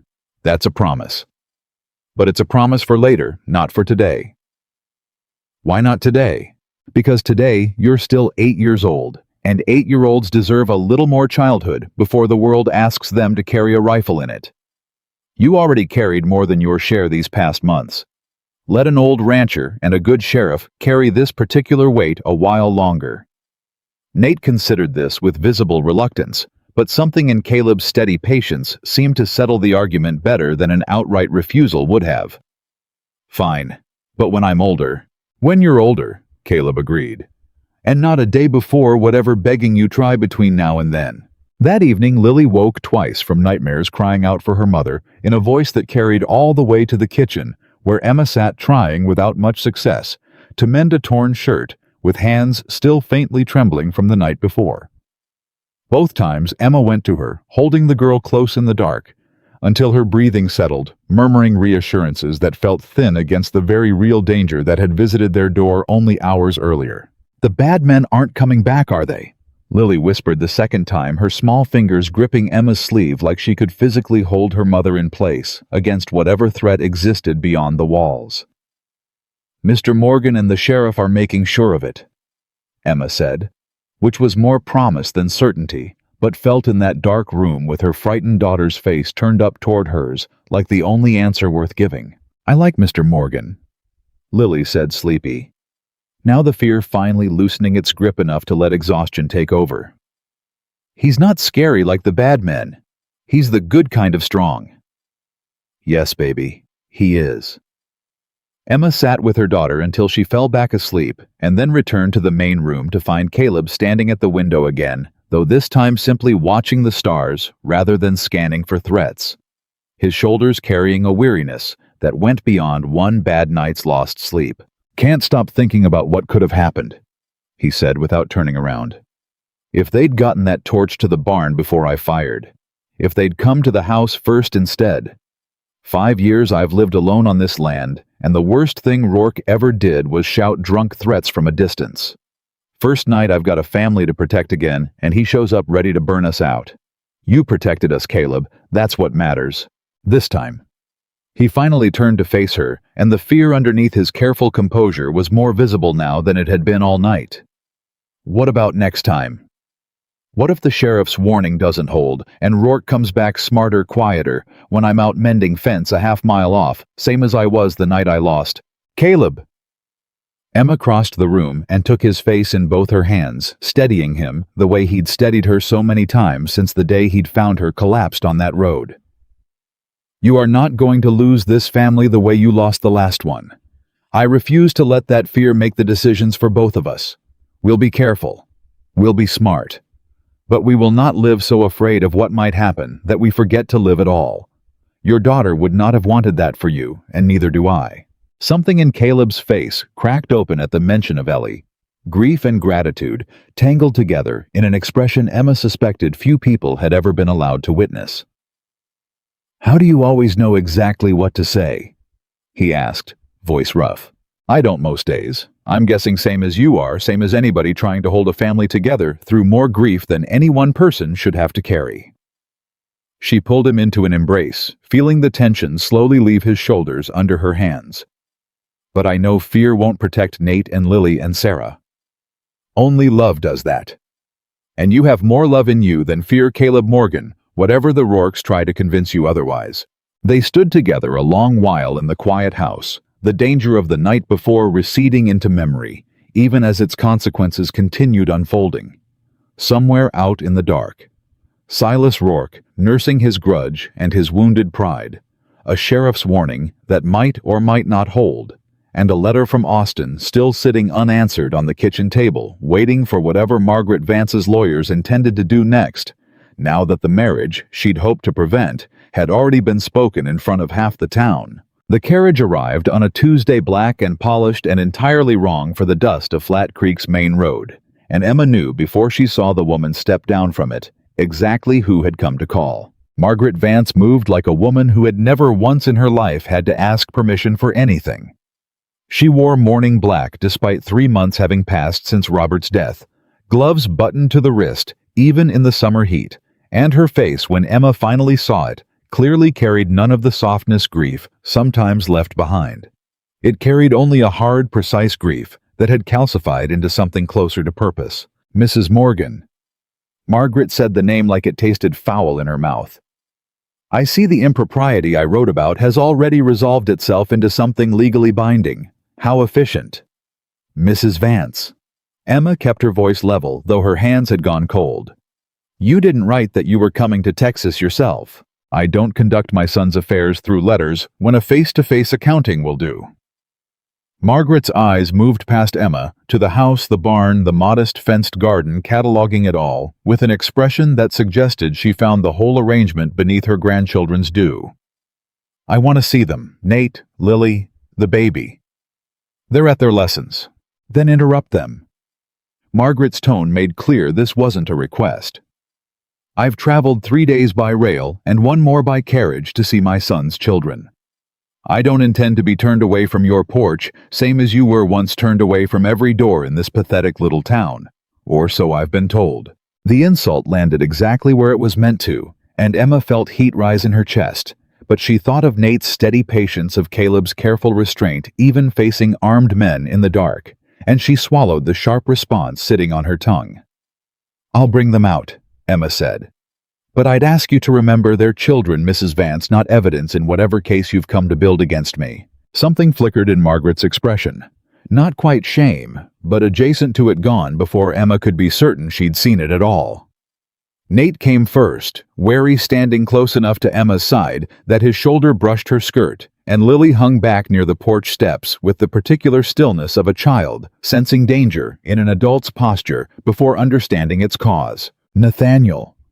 Margaret's voice softened marginally, addressing the boy by his full name, in a way that made him flinch slightly. You look like your father did at your age. I don't remember Papa looking like anything, Nate said, careful, guarded. He died before I was old enough to notice much past his hands. A pity. Robert had his father's jaw and my mother's eyes. You have both, I think, though it's hard to tell under all that Texas dust. We work the ranch, Nate said. Dust comes with it.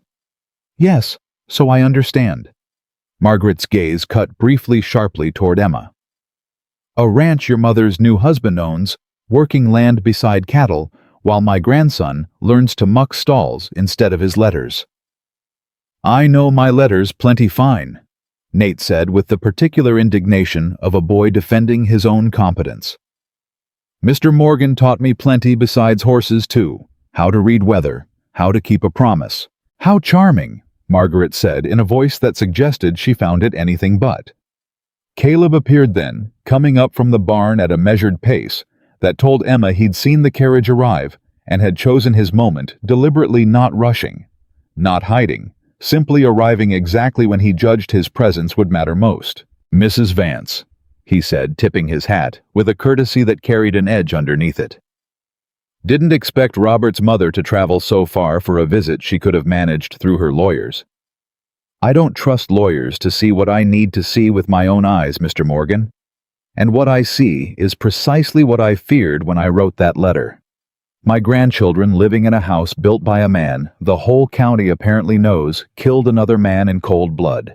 The words landed in the yard like a struck match, and Emma felt her stomach drop straight through the ground.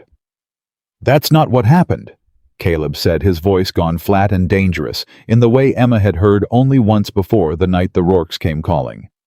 And I'd ask you not to say things you don't understand in front of children who don't need the burden of it. I understand a killing is a killing, Mr. Morgan, whatever justification a small-town sheriff chooses to overlook it with. Margaret's chin lifted imperious. I have people looking into your history since the moment I learned my daughter-in-law had taken up residence under your roof. It didn't take long to find the story. Jed Rourke, shot dead in a line shack 5 years past with no trial, no formal charges, nothing but your own word that it was self-defense. It was self-defense against a man who burned my wife and daughter alive. Caleb said, each word coming out carved from stone. I'd ask you to remember that part of the story too, Mrs. Vance, before you decide which parts serve your case and which parts you'd rather leave out entirely. I'm not interested in which of you deserves sympathy, Mr. Morgan. I'm interested in whether a judge in Austin will consider a self-admitted killer a fit guardian for 3 vulnerable children, and I think we both already know the answer to that. Emma stepped forward, putting herself slightly between Margaret and the children, without entirely meaning to some fierce maternal instinct overriding whatever careful diplomacy she'd intended to maintain. You will not use my children as leverage in whatever grudge you're carrying against a man who saved their lives, Mrs. Vance. Grudge! Margaret's laugh was short, bitter, entirely without humor. You think this is a grudge I lost my son, Mrs. Morgan, my only son. And within 3 months, you've remarried a stranger and moved my grandchildren into a house built on violence, and you expect me to simply accept that as good fortune, rather than exactly the kind of reckless decision that got Robert killed in the first place, chasing a life beneath his upbringing because a pretty face convinced him poverty was romantic. The accusation hit harder than Emma expected, old grief and old shame tangling together in her chest. Robert died breaking a wild horse because he wanted to prove himself to a mother who never once told him he was enough without proving anything. Margaret's face went white, then red, and for one unguarded moment, Emma saw something underneath the cold precision, real grief, raw and furious and utterly unprocessed. A mother who had never forgiven herself for whatever distance had existed between herself and her son, long before Emma had entered the picture at all. You will not speak to me about my own son, Margaret said, voice shaking now. Then don't speak to me about my choices, Mrs. Vance, when you've clearly never once examined your own.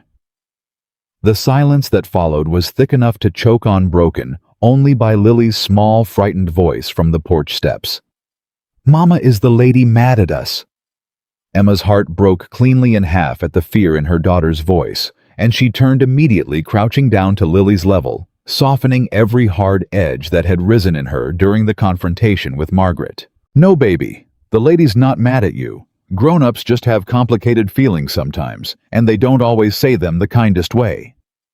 Margaret watched this exchange with an expression Emma couldn't quite read, something shifting behind her carefully composed features. And when she spoke again, her voice had lost some of its earlier hardness, though none of its determination. I'll be filing for an emergency custody hearing within the week, she said. I have the resources to move quickly, and I intend to use them. This isn't spite, Mrs. Morgan, whatever you choose to believe of me. I buried my son. I will not also lose the only pieces of him left in this world to a man with blood already on his hands. They're not pieces of Robert, Mrs. Vance. They're children. My children, and they're safer here, fed and loved and settled, than they would ever be with a woman who spent 30 seconds in their presence and already made 2 of them cry. Margaret didn't answer that. She simply turned, climbed back into her waiting carriage without another word, and left the way she'd come, dust rising behind polished wheels that had no business on a road this poor. Caleb found Emma still crouched beside Lily, both of them shaking slightly with the aftermath of confrontation, and he knelt down too, gathering both of them into an embrace that felt for the first time since Margaret's letter had arrived like the only stable thing left in the world. We'll fight this, he said. Whatever hearing she brings, whatever lawyer she hires, we'll fight it. With what, Caleb? She has money enough to buy any verdict she wants in an Austin courtroom, and now she knows about Jed Rourke. That's not a secret anymore. That's a weapon in her hand. Then we find our own weapon. Truth mostly, since it's the only one I've got plenty of. Caleb's jaw was set, determined. Sheriff Whitfield will testify to what really happened with the Rourkes if it comes to that. And Reverend Hale will testify to what he's seen in this house since the day we married. That has to count for something. Does it? Emma looked at him, exhausted and afraid in equal measure. Against a woman with money enough to bring in lawyers from Austin who know exactly which words make a judge nervous. Caleb didn't have an answer for that, and his silence frightened Emma more than any argument could have. The following days passed in a haze of preparation neither of them had wanted to learn. Sheriff Whitfield rode out personally to confirm he'd testify honestly about Jed Rourke's history and the county's understanding of what had happened 5 years prior.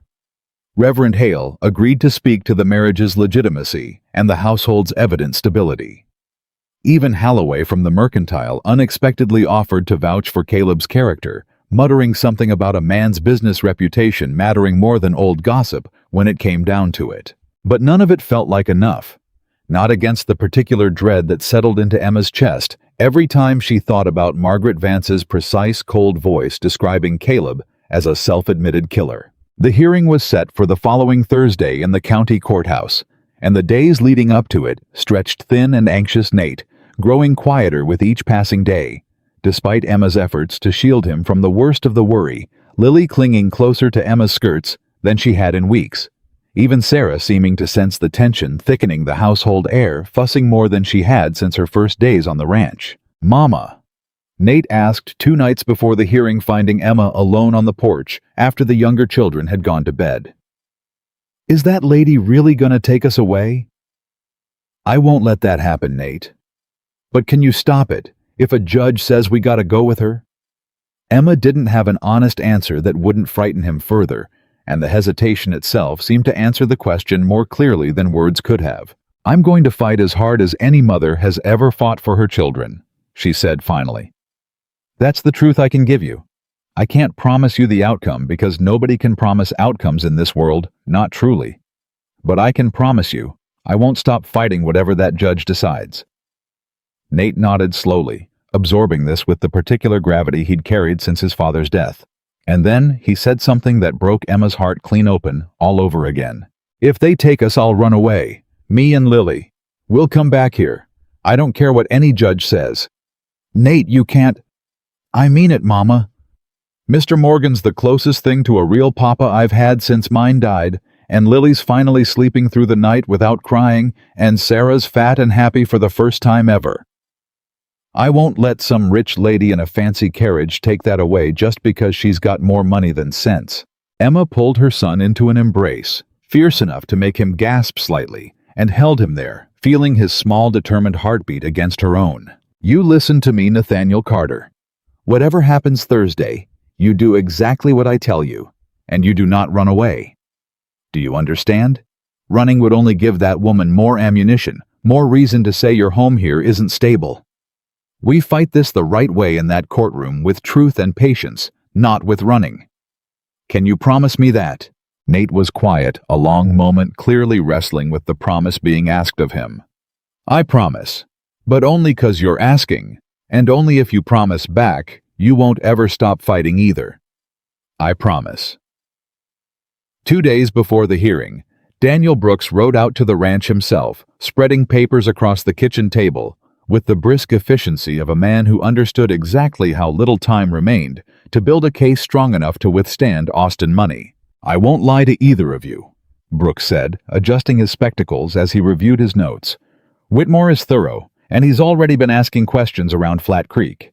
If he finds out about the Rourke incident, and given how loose talk travels in a town this size, I have to assume he'll use it.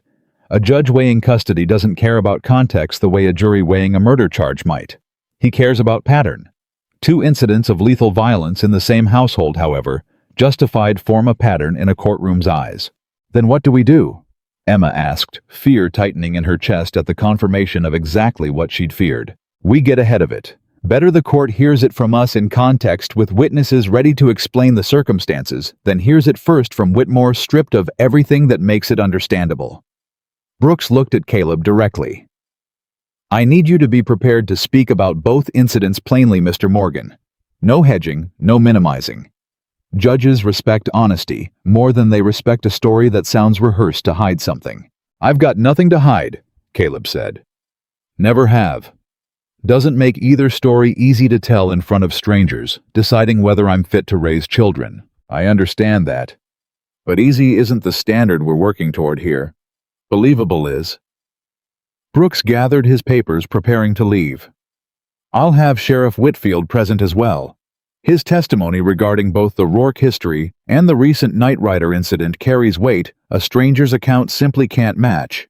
Between his testimony and Reverend Hale's, we have a fighting chance provided Judge Harmon proves as fair-minded as his reputation suggests." "And if he doesn't?" Emma asked quietly. Brooks didn't have a comfortable answer for that, and his hesitation told her everything his silence didn't. Thursday arrived gray and humid, an uncharacteristic break in the summer heat that felt to Emma like the sky itself understood the gravity of what was about to unfold. The county courthouse sat squat and official at the center of Austin's judicial district, far grander than anything Flat Creek could offer, and Emma felt small and out of place. The moment she stepped through its doors, Margaret Vance's lawyer, already seated at the opposing table, looking crisp and unbothered, in a way that made Emma's stomach twist with dread. The lawyer, a sharp-featured man named Whitmore, opened with precisely the argument Emma had feared, painting Caleb as a violent man whose temper had already claimed one life, painting Emma as a desperate widow who'd married a stranger for financial security. Rather than genuine partnership, painting the entire household as unstable ground, unfit for 3 vulnerable children. "Your Honor," Whitmore said, pacing before the judge with practiced confidence. "We are not here to question whether Mrs. Morgan loves her children. We are here to question whether love alone is sufficient protection when the man she's chosen to marry has demonstrated by his own admission a willingness to take a human life outside the bounds of law. That killing occurred under circumstances of extreme provocation. Caleb's own hastily arranged attorney countered a younger man named Daniel Brooks, who'd taken the case more out of local loyalty than any expectation of a large fee. Mr. Morgan's wife and daughter were murdered by arson. The perpetrator was never brought to formal justice through the usual channels, and Mr. Morgan's actions, while extra-legal, were witnessed by multiple parties as a fair confrontation, not an ambush. Fair confrontation or not," Whitmore said, "it remains a killing outside the sanction of law, and I would ask the court to consider what precedent it sets to grant custody of 3 young children to a household headed by a man who has demonstrated he will resort to lethal violence when he judges the law insufficient to his satisfaction." The judge, an older man named Harmon with tired eyes and the particular weariness of someone who'd presided over more custody disputes than he cared to remember, turned his attention to Emma directly. "Mrs. Morgan, I'd like to hear from you directly. Tell me why this arrangement serves your children's best interests." Emma stood, her hands trembling slightly despite her best efforts to still them, and looked not at the judge but briefly at Nate and Lily, seated in the gallery beside a neighbor woman who'd agreed to mind them during the proceedings. "Your Honor, 3 months ago, my children were starving. I begged an entire town for work, for charity, for anything at all that might feed them, and every door closed in my face. My son learned to lie about his hunger to spare me worry. My daughter stopped speaking entirely for nearly 2 weeks, and my infant daughter's cries had gone thin and quiet in a way that terrified me more than any danger I've faced since." Caleb Morgan stopped his wagon on a road where every other soul in this county had already passed us by. He fed my children before he asked my name. He taught my son patience and my daughter courage, and he has never once raised his voice or his hand against any of us in anger. "And the killing Mrs. Morgan," Whitmore interjected. "Does that not concern you, living beside a man capable of such violence?" "It concerns me the way any mother would be concerned learning her husband buried a wife and child to arson, and found in his grief no lawful path to justice that satisfied what he'd lost. I won't pretend that story doesn't carry weight, but I will say this: in 3 months, living under his roof, I have seen nothing from Caleb Morgan but patience, restraint, and fierce protection of children who aren't even his by blood. That is the man I know, not the man 5 years of grief once drove him to become for one single terrible night." The courtroom had gone very quiet, and Emma dared a glance at Margaret Vance seated stiff and composed beside her lawyer. Her expression unreadable, but her hands, Emma noticed, gripped tight enough around her own gloves to whiten the knuckles beneath the black fabric. Caleb testified next, his voice steady despite the visible tension in his shoulders, describing the fire, the loss, the confrontation with Jed Rourke, in language that was plain and unadorned, offering no excuses and no theatrical remorse. Simply the unvarnished truth of a man who had made an irreversible choice in the depths of unbearable grief and had lived with the weight of it every day since. "I protect what I choose to protect," he said finally, in answer to Whitmore's pointed question about whether he might resort to similar violence again under sufficient provocation. "I chose to protect my wife and daughter, and I failed because I wasn't there when the fire came. I chose to protect Emma Carter and her children the moment I found them starving on that road, and I intend to keep choosing that protection every single day for the rest of my life, whatever form that protection needs to take. If that answer frightens this court, I understand it. But I won't apologize for loving fiercely enough to fight for the people I've chosen to call family. It was a powerful answer, Emma thought, watching something shift subtly in Judge Harmon's expression. A flicker of genuine consideration, replacing the earlier professional neutrality. Sheriff Whitfield testified next, his weathered face grave, as he confirmed the county's understanding of Jed Rourke's arson, and the general consensus among Flat Creek's residents that Caleb's actions 5 years prior, while extra-legal, had never once been considered a threat to the broader community. Man's kept to himself for 5 years, Whitfield told the court. Worked his land minded. His business never caused trouble. Till trouble came looking for him twice over. I've known plenty of dangerous men in my time wearing a badge. Your Honor, Caleb Morgan isn't one of them. He's a man who's been failed by circumstance more than once, and answered that failure the only way available to him at the time. And the recent incident with the Rourke brother, Judge Harmon asked. What's your assessment of that confrontation? Armed men rode onto his property at midnight, threatening to burn his house down with a woman and 3 children inside it. Your Honor, I'd call that a man defending his family under exactly the kind of threat any reasonable person would defend against. Warning shots into dirt, not into men. That's restraint, not violence, given what he was facing. But Whitmore wasn't finished, and his next move landed like a blow neither Emma nor Caleb had anticipated. Your Honor, I'd like to submit an additional piece of testimony gathered by our investigators this past week. Whitmore produced a folded document with the particular relish of a man who knew he held a winning hand.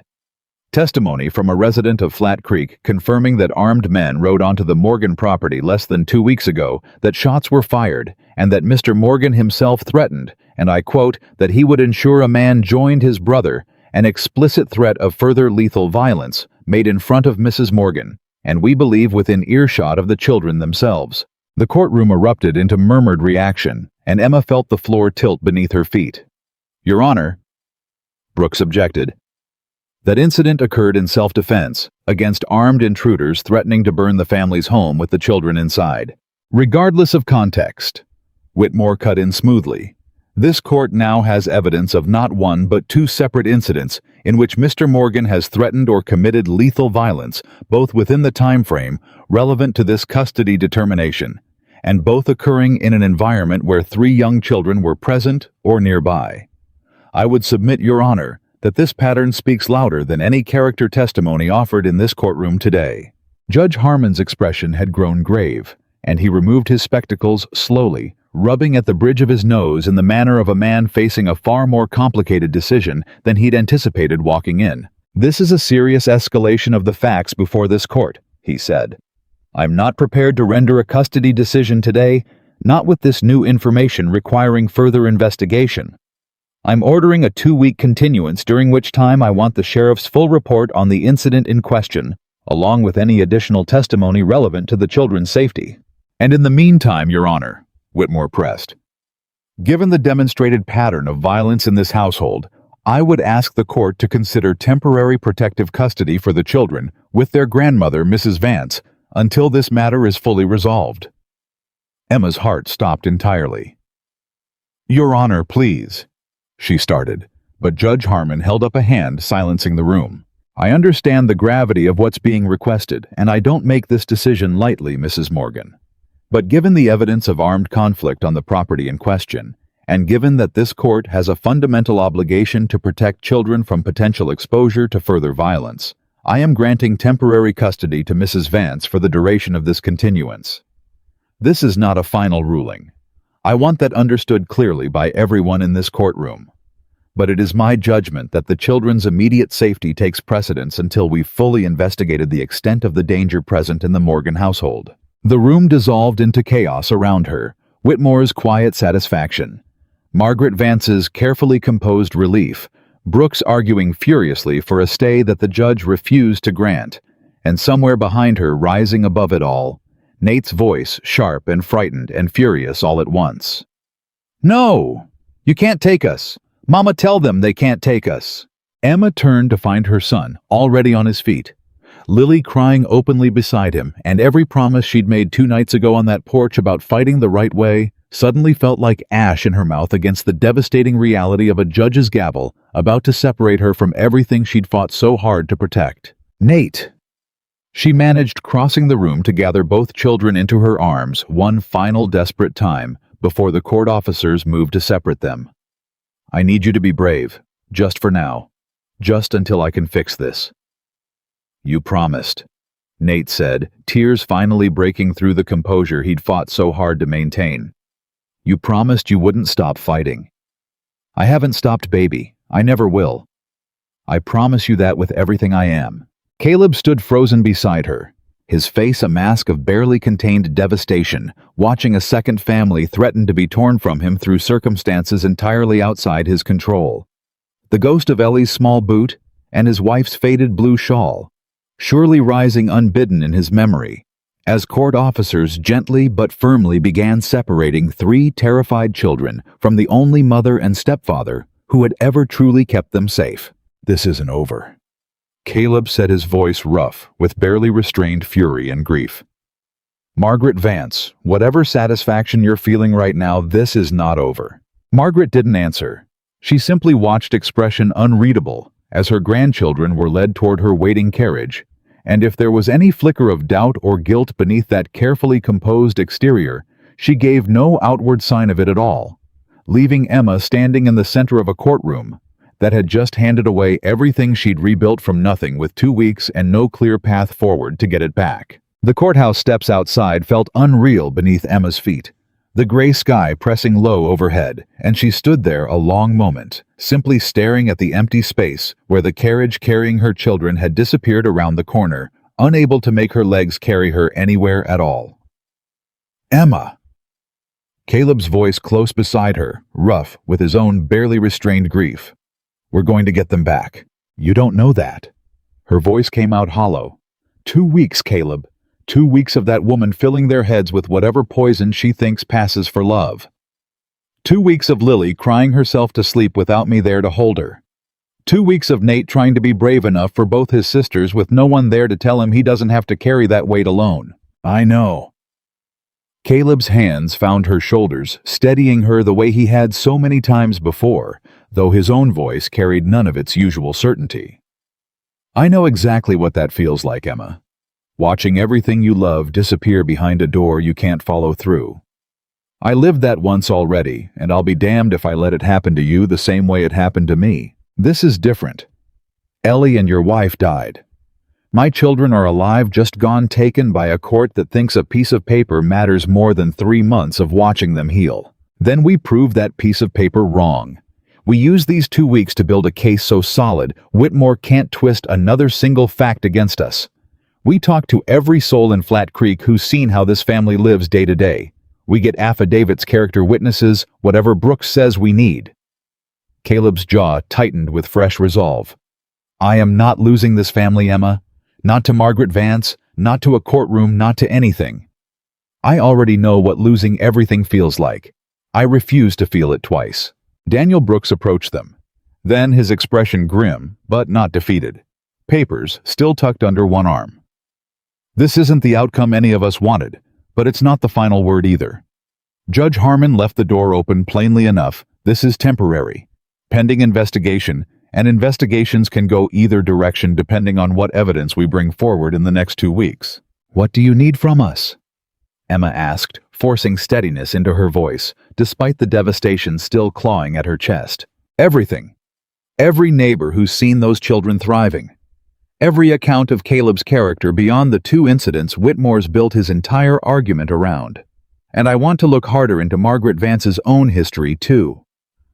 Grief doesn't always make people cruel, Mrs. Morgan, but cruelty dressed up as grief still deserves scrutiny in a courtroom, same as anything else." Emma nodded, some small, stubborn ember of determination rekindling itself beneath the exhaustion and fear, and she looked toward the road where Margaret's carriage had vanished with her children inside it, feeling something harden in her chest that had nothing to do with anger and everything to do with the particular unbreakable resolve of a mother who had already survived worse than this, and intended to survive this too. 2 weeks, she said quietly, mostly to herself. 2 weeks, and then I'm bringing my children home, whatever it takes to make that happen. Caleb took her hand, and together they walked toward the wagon that would carry them back to a ranch house that would feel unbearably empty tonight, and every night after, until this fight found its ending, one way or another. The 2 weeks that followed stretched long and merciless each day, measured not in hours, but in the particular ache of an empty house that had only weeks before rung with children's laughter. Emma threw herself into the work Brooks had asked of them, riding into Flat Creek nearly every day to gather statements, sitting across kitchen tables from neighbors she barely knew, listening to accounts of Caleb's character that ranged from cautious politeness to genuine warmth, each one a small brick rebuilt into the wall they needed, standing by the time the hearing resumed. Mrs. Morgan? Widow Hargrove, who lived 2 farms over and had traded eggs for milk with them more than once, signed her statement with a steady hand. I've watched that man help every neighbor in this county without asking a thing in return long before you ever came along. Any judge worth his robe ought to see that plain. Thank you, Emma said, meaning it more than the woman likely understood. But statements alone couldn't fill the silence at the supper table, couldn't answer Sarah's confused fussing for a mother who visited only under a court-appointed chaperone's watchful eye, couldn't erase the particular devastation of watching Lily cling to her during their permitted hour together, whispering, "Take me home. Mama, please, just take me home," in a voice too raw and frightened for a 6-year-old to carry. "I can't yet, baby," Emma told her during the second supervised visit in a parlor at Margaret's rented Austin townhouse that smelled of lavender and old money, and nothing at all like the ranch. "But I promise you I'm fighting every single day to bring you home." "The lady's nice sometimes," Lily whispered, glancing toward the door where Margaret hovered just out of earshot, arms crossed, watching the reunion with an expression Emma couldn't quite decipher. "But she cries at night. I hear her through the wall." Emma filed that detail away without comment, though something in it snagged at her chest. The image of Margaret Vance, so composed and cutting in every confrontation, weeping alone behind closed doors where no one was meant to witness it. Nate, when Emma visited him separately, held himself with the same forced composure he'd carried since his father's funeral, refusing to cry in front of his mother, even as his eyes betrayed exactly how much effort that refusal cost him. "I'm keeping Lily calm," he reported like a soldier delivering status from the front lines. "And I'm watching everything that lady does in case we need it for the judge." "Nate, you don't need to spy for us. Somebody's gotta." His jaw was set stubborn, so much like his father's had been in old photographs Emma still kept tucked away. "She talks about Papa a lot. Says things about you sometimes I don't like hearing." "What kind of things?" Nate hesitated, clearly weighing loyalty against the promise of honesty they'd built together. "Says you trapped Papa into marrying beneath himself. Says you probably trapped Mr. Morgan the same way for his ranch." Emma felt the old familiar sting of Margaret's cruelty, but something steadier rose beneath it too, a certainty that whatever damage this woman's bitterness might attempt, it wouldn't take root in a boy who'd already learned through hard experience exactly what real love and real sacrifice looked like in practice. "What do you think, Nate? Not what she says. What you've seen with your own eyes. I think you near killed yourself walking us to every door in Flat Creek trying to feed us," Nate said without hesitation. "I think Mr. Morgan gave us everything he had without asking for nothing back at first. That ain't trapping nobody. That's just love, plain and simple, whatever fancy words that lady wants to dress it up different." Emma pulled her son into an embrace that lasted longer than the chaperone strictly allowed, and for one brief, fierce moment, the distance between them and home felt almost bearable. The visit with Sarah proved hardest of all. The baby, not yet a year old, had no words to explain her confusion, only fussing and reaching, and the particular restlessness of an infant, sensing wrongness in her routine without any way to name it. Emma held her during the permitted hour, humming the same tune she'd hummed on that desperate road months ago, and felt her own composure threaten to shatter entirely when Sarah finally settled, recognizing at least the sound of her mother's voice, even if the rest of the world had gone confusing and strange around her. "She's thriving," The chaperone, a kind older woman named Mrs. Aldridge, assigned by the court, offered gently. Whatever else is happening here, that child is healthy and cared for. Cared for isn't the same as loved, Emma said more sharply than she intended. I'm sorry. I know you're only doing your job. No apology needed, dear. I've seen enough of these cases to recognize genuine love when it's standing in front of me. For whatever it's worth, my reports have reflected exactly that. That small kindness carried Emma through the following days, more than she expected it, to a single thread of hope woven through weeks that otherwise felt unbearably bleak. It was Whitmore himself, unexpectedly, who provided Emma's next glimpse into the shifting ground beneath Margaret's case. Emma encountered him by chance outside the Austin courthouse, reviewing papers with visible frustration, and something in his harried expression made her pause rather than simply walk past. Mrs. Morgan? He looked up surprised, then oddly resigned. I don't suppose you'd believe me if I told you my client's growing considerably harder to advise as this case proceeds. Why would you tell me that at all? Aren't I your opponent? Professionally, yes. But I've represented Margaret Vance 11 years now, Mrs. Morgan, through her husband's death, through Robert's death, through more grief than any one woman should carry alone. I've never once seen her weep in my presence until 3 nights ago, after her granddaughter cried herself to sleep asking for you instead of her. Whitmore adjusted his spectacles, something almost apologetic in his expression. I only mention it because I suspect this case may resolve itself in ways neither of us fully anticipates, regardless of what strategy I've been instructed to pursue in that courtroom.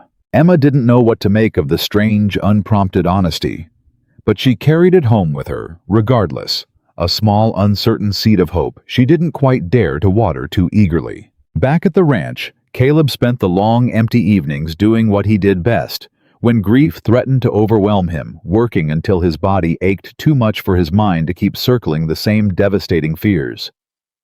Fences got mended that didn't need mending. The barn got a fresh coat of whitewash it hadn't required in years. And every night, once the chores ran out, he sat at the kitchen table across from Emma, reviewing whatever new statement or scrap of testimony Brooks had gathered that day. Reverend Hales agreed to speak on the marriage's legitimacy. Caleb said one such evening, reviewing the growing stack of papers with visible exhaustion. And Whitfield's compiled a full report on the Rourke incident, backed by 2 of his deputies, who arrived shortly after the writers fled. Should corroborate everything we've already told the court. It might not be enough, Emma said, voicing the fear she'd carried silently for days. Whitmore's already shown he'll twist truth into whatever shape serves Margaret's case. Then we make the truth too solid to twist. Caleb reached across the table and took her hand steady despite his own visible weariness. We've survived worse than a courtroom, Emma. We survived a road with nothing left to lose. We'll survive this too. It was 3 days before the hearing's resumption that Margaret Vance herself appeared at the ranch unannounced, without her lawyer, without the polished carriage that had first delivered her cold pronouncements into their lives.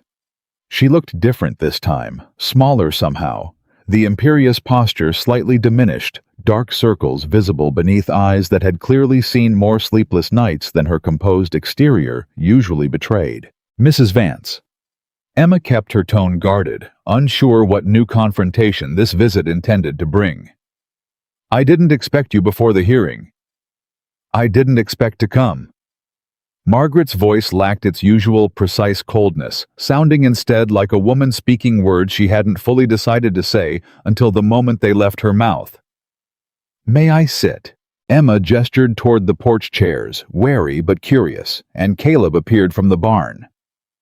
Moments later, his own guarded expression matching Emma's, as he took up a position nearby, close enough to intervene if this visit turned into another confrontation.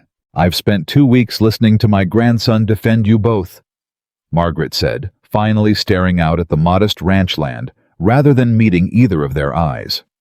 Every single day, without fail, Nathaniel corrects some assumption I've made, defends some choice. I've criticized, insists with a conviction I haven't seen in a child since. She stopped throat-working visibly. Since Robert was that age, defending choices I'd criticized in exactly the same stubborn way. Mrs. Vance, Please, let me finish before I lose whatever courage brought me out here.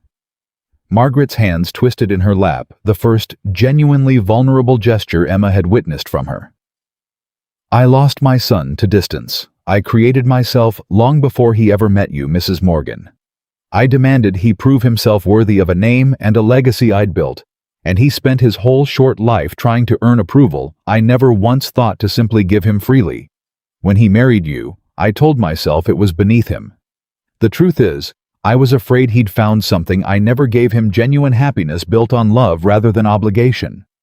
And I couldn't forgive either of you for that. Not really, not honestly. Emma sat very still, hardly daring to breathe, watching a woman she'd considered nothing short of an adversary crack open into something far more complicated and far more human. Watching Nathaniel defend this ranch, defend Mr. Morgan, defend you. Margaret continued. I kept waiting to hear the resentment I expected from a boy stolen away from a poor, desperate household. Instead, I heard gratitude. Real gratitude, the kind that can't be manufactured or coached. Lily cries for you every single night, Mrs. Morgan, in a way she's never once cried for me, despite every effort I've made to comfort her. And the baby. Margaret's composure finally broke entirely, tears spilling despite her visible effort to hold them back. The baby doesn't know me at all. She reaches for the chaperone for anyone familiar. She's forgotten me in 2 weeks if she ever knew me to begin with. Mrs. Vance! Caleb's voice had gone gentler than Emma had heard it directed toward Margaret before. What are you saying? I'm saying I built this entire case on grief I never properly examined, and cruelty I dressed up as protection. Margaret wiped at her eyes with a gloved hand, an oddly vulnerable gesture from a woman who'd never once shown weakness in Emma's presence before. I'm saying, I've instructed my lawyer to withdraw the custody petition entirely effective the moment I return to Austin this evening. Your children will come home to you tomorrow morning, Mrs. Morgan. Whatever the judge might have ruled, regardless, I won't be the reason a family gets torn apart twice over, not when I finally understand what I've been trying to destroy. Emma's breath caught entirely disbelief and overwhelming relief, tangling together so completely she couldn't immediately find words to answer with. Why? She finally managed. After everything, why change course now? Because I watch my grandson choose you. Mrs. Morgan, the same fierce, stubborn way I watched my son choose you 3 years ago, and I finally understood I've been fighting the same losing battle twice, against the same undeniable truth. Love isn't something you can litigate away with money and lawyers, however much I wished otherwise. Margaret stood smoothing her skirts with hands that still trembled slightly. I won't pretend this makes us friends, or that I'll ever fully forgive myself for the pain I've caused these past weeks. But I would like if you'd allow it to remain part of my grandchildren's lives. Not as their guardian, simply as their grandmother, whatever small role that title might still deserve after everything I've done. Emma looked at Caleb, who nodded slowly, some of the guarded tension finally leaving his shoulders, and then looked back at Margaret Vance, this complicated, grieving, finally humbled woman, standing uncertain on their porch. They'll always have room for you in their lives, Mrs. Vance, Emma said, provided you come to them with love instead of conditions from here forward. That's more grace than I've earned, Margaret said quietly, but I intend to spend whatever years I have left trying to deserve it. The formal hearing, when it resumed 3 days later, began with none of the tension Emma had braced herself for. Whitmore rose first before either side had called a single new witness and addressed the court with visible discomfort. Your Honor, my client has instructed me to withdraw the petition for custody in its entirety, effective immediately. A murmur rippled through the courtroom, and Judge Harmon's tired eyes moved from Whitmore to Margaret Vance herself, seated straight-backed, but noticeably softer in bearing than she'd appeared at the previous hearing. Mrs. Vance, the judge said, this is your decision made freely and without coercion. It is your honor. Margaret's voice carried none of its old imperious edge. I've spent 2 weeks observing my grandchildren's genuine well-being under Mrs. Morgan and Mr. Morgan's care. and I find I can no longer in good conscience argue that removing them from that care serves anyone's interest but my own grief dressed up as concern." Judge Harmon nodded slowly, removing his spectacles in the same deliberate gesture Emma remembered from their first hearing. "This court has rarely seen a petitioner withdraw with such candor, Mrs. Vance. I commend the honesty, however belated." He turned his attention to the assembled testimony still stacked before him. Brooks's mountain of affidavits character witnesses the sheriff's full report on the Rourke confrontation. "Regardless of the withdrawal, I intend to rule formally on this matter, so that no future petition might reopen old wounds unnecessarily." He reviewed the papers in silence for a long moment, the courtroom holding its collective breath before finally speaking words that Emma would carry in her chest for the rest of her life. "This court finds no credible evidence that the children Nathaniel Lillian and Sarah Carter face any danger whatsoever in the household of Caleb and Emma Morgan," Judge Harmon said. "Quite the opposite. The testimony before this court paints a picture of a family rebuilt from genuine tragedy into genuine stability, held together not by blood alone, but by choice, sacrifice, and demonstrated love. Custody remains fully and permanently with Emma and Caleb Morgan. This case is closed." The gavel fell, and Emma felt something in her chest finally fully release after weeks of held breath and desperate fear. Nate reached her first barreling across the courtroom with none of the careful composure he'd maintained throughout the entire ordeal. And Emma caught him fully lifting him half off his feet, despite his growing size, holding him the way she hadn't been permitted to hold him freely in 2 agonizing weeks. "We're going home," he asked, muffled against her shoulder. "We're going home." Sarah arrived in Mrs. Aldridge's arms moments later, and the moment the baby caught sight of Emma, she let out a wail that was pure relief rather than distress. Small arms reaching so insistently that Mrs. Aldridge laughed softly and handed her over without a word needed between them. "There she is," Emma murmured into Sarah's soft hair, feeling tears finally spill freely down her own face now that the fight was truly over. "There's my girl. Mama's got you now. Mama's not letting go again." Lily arrived a moment later, and Caleb crouched down without hesitation, scooping the girl into his arms with an ease that spoke to weeks of careful bonding finally paying dividends in this single, overwhelming moment of relief. "Told you the good kind of strong would come get us," Lily said, burying her face against his shoulder, and Caleb's composure, so carefully maintained through every previous crisis, finally cracked. Entirely. Tears he made no effort to hide, slipping freely down his weathered face.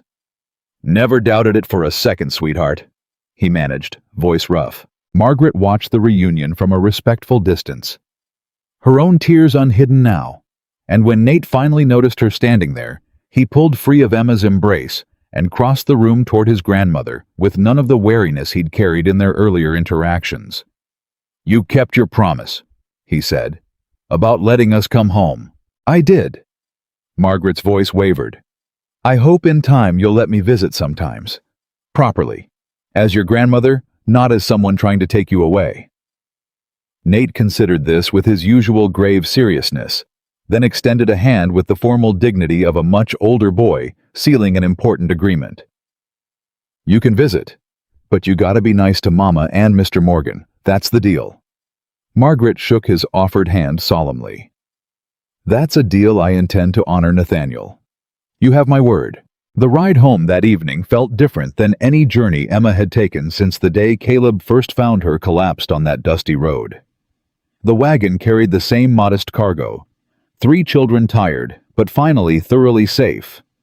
But the weight in Emma's chest had transformed entirely from desperate survival into something that felt for the first time in longer than she could remember genuinely fully, like peace. "Feels different, doesn't it?" Caleb said quietly as the ranch came into view in the fading evening light. "Coming home this time." "Everything feels different," Emma agreed. "I don't think I've stopped bracing for the next disaster since the day Robert died. Tonight, for the first time, I think I finally believe we're actually safe." "We are," Caleb said with a certainty that carried none of the guarded caution he'd shown even in their happiest moments before this ordeal. Rourke's dealt with by the sheriff's continued watch. Margaret Vance turned from enemy into God-willing something closer to family. Whatever else this world decides to throw at us, Emma, I believe we've already survived the worst of it together. That first night home, Emma cooked more supper than the family could possibly finish, some instinct insisting on abundance after weeks of anxious rationing of both food and hope alike. Nate ate like a boy who'd forgotten what home cooking tasted like. Lily chattered without pause about every small detail of the ranch she'd missed, and Sarah, propped in her chair between them, banged her spoon against the table with delighted, uncomplicated joy at simply being surrounded by familiar faces again. "Can we say grace?" Nate asked unexpectedly once the table had been served. "Papa always did before meals. I want to say one for Mr. Morgan, too. And Mama. And even the mean lady, I guess, since she let us come home in the end."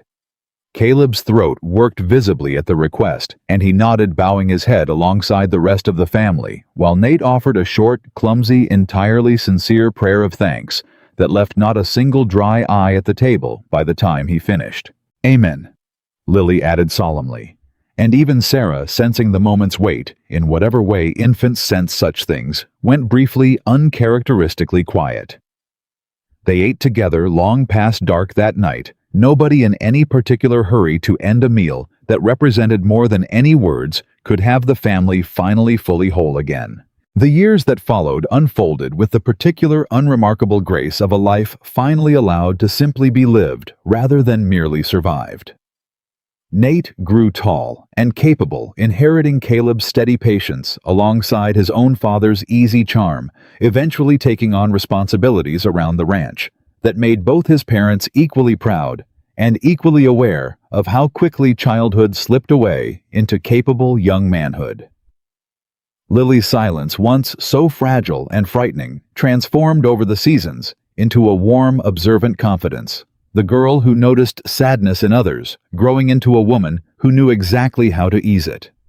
Sarah, who had never consciously known any home besides Morganland, grew up entirely without the shadow of that desperate, hungry road, safe in a certainty her older siblings had fought hard to secure for her. Margaret Vance kept her promise, visiting twice yearly at first, then more frequently as trust slowly, carefully rebuilt itself between women who had once stood as adversaries, and gradually became something Emma hadn't expected to find in a mother-in-law who'd once tried to tear her family apart, genuine if imperfect family in her own right.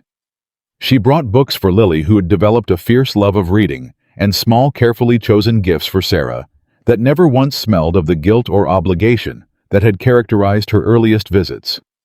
With Nate, she developed something closer to genuine friendship, the two of them corresponding by letter about ranch business and Austin politics, with equal enthusiasm, Margaret slowly learning to offer approval freely, rather than making the boy earn it the way she'd once made his father earn every scrap of affection. 2 years after the custody battle's resolution, Caleb kept a promise of his own teaching. Nate, then 11, to handle a rifle with the same careful, patient instruction he'd once used teaching the boy to muck a stall. "Safety first always," Caleb said, guiding Nate's hands into proper position out past the north pasture, well away from the house, and any chance of startling the younger children. "A gun's a tool, same as any other on this ranch. Respect it, and it protects what you love. Disrespect it, and it takes away everything you're trying to protect instead. Like it almost did that night with the Rourkes," Nate said, understanding now at 11 nuances he'd been too young to fully grasp at 8. "Exactly like that." Caleb nodded, satisfied by the gravity in the boy's expression. "Your mother and I made sure Silas Rourke understood the consequences of coming back around this land again, and the sheriffs kept close watch since. But a family that can protect itself, calm and capable, sleeps easier than a family relying entirely on someone else's protection. That's the lesson today, same as it was the day I taught you to brush down Duchess without spooking her. Patience and respect applied to whatever tool the moment requires." Nate fired his first careful shot at a fence post target that afternoon, and though his aim needed considerable practice, the pride on his face afterward reminded Emma, watching from the porch with Lily and Sarah beside her, of exactly how far her son had traveled from the frightened, hungry boy who'd once promised to protect his sisters from a back room he desperately wanted to leave. "Thanks, Pa," Nate said afterward, handing the rifle back, and then went still, visibly startled by the word that had slipped out unplanned. Caleb went equally still, something raw moving across his weathered face.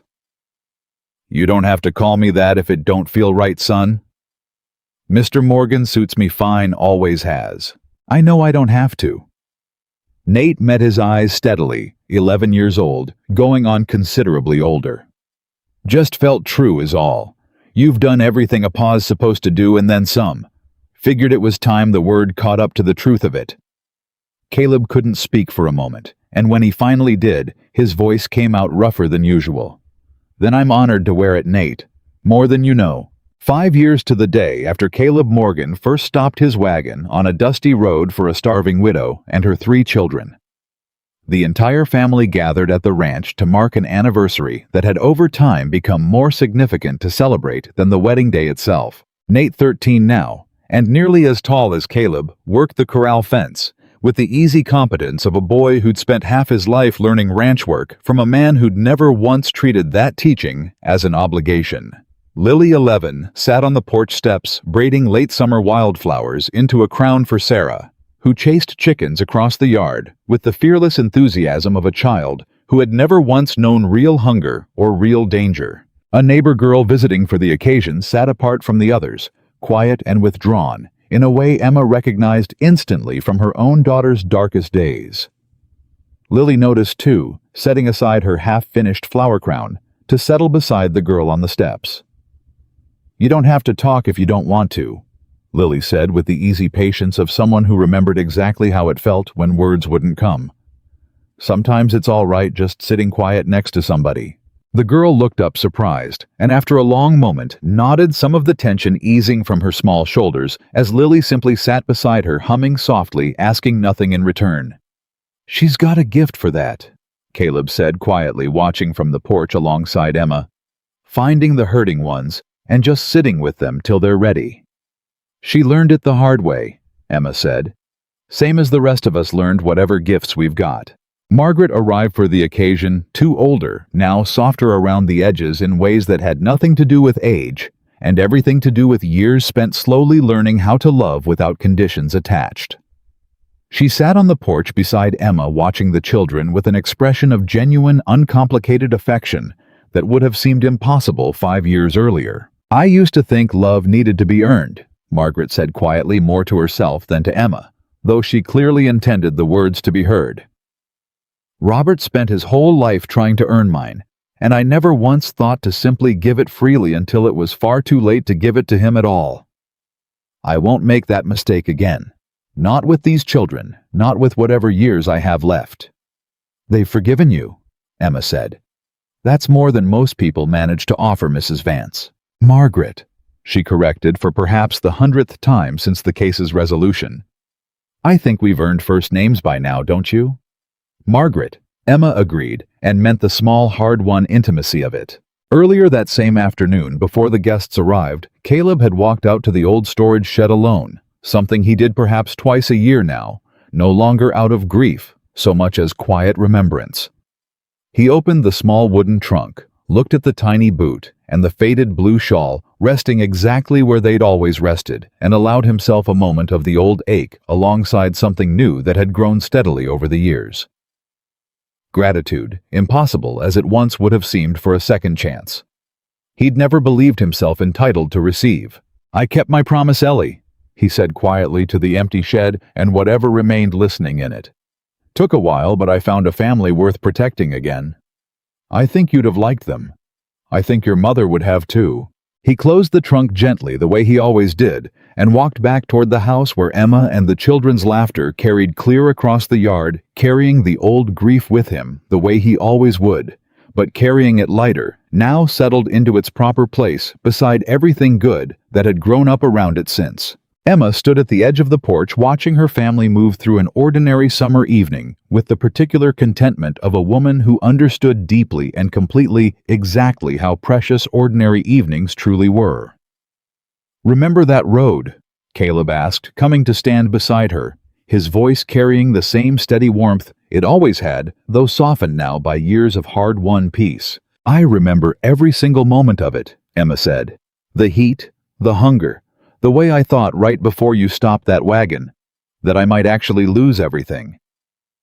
And now, Emma looked out at her children, thriving, laughing, utterly unaware of how close they'd once come to a very different life. And then at Caleb, this man who had walked into her darkest hour and simply refused to walk back out of it. "Now I know that road wasn't where I lost everything," she said. "It was where everything finally started." Caleb pulled her close, and together they watched the Texas sun sink low and golden over land that had once held nothing but grief, and now held in every direction nothing but family and love and the unshakable, hard-earned peace of a life rebuilt from ash into something stronger than either of them had ever believed possible. Some families are born from blood. Theirs was forged from hunger, courage, and the simple, unbreakable choice two broken people made to stay.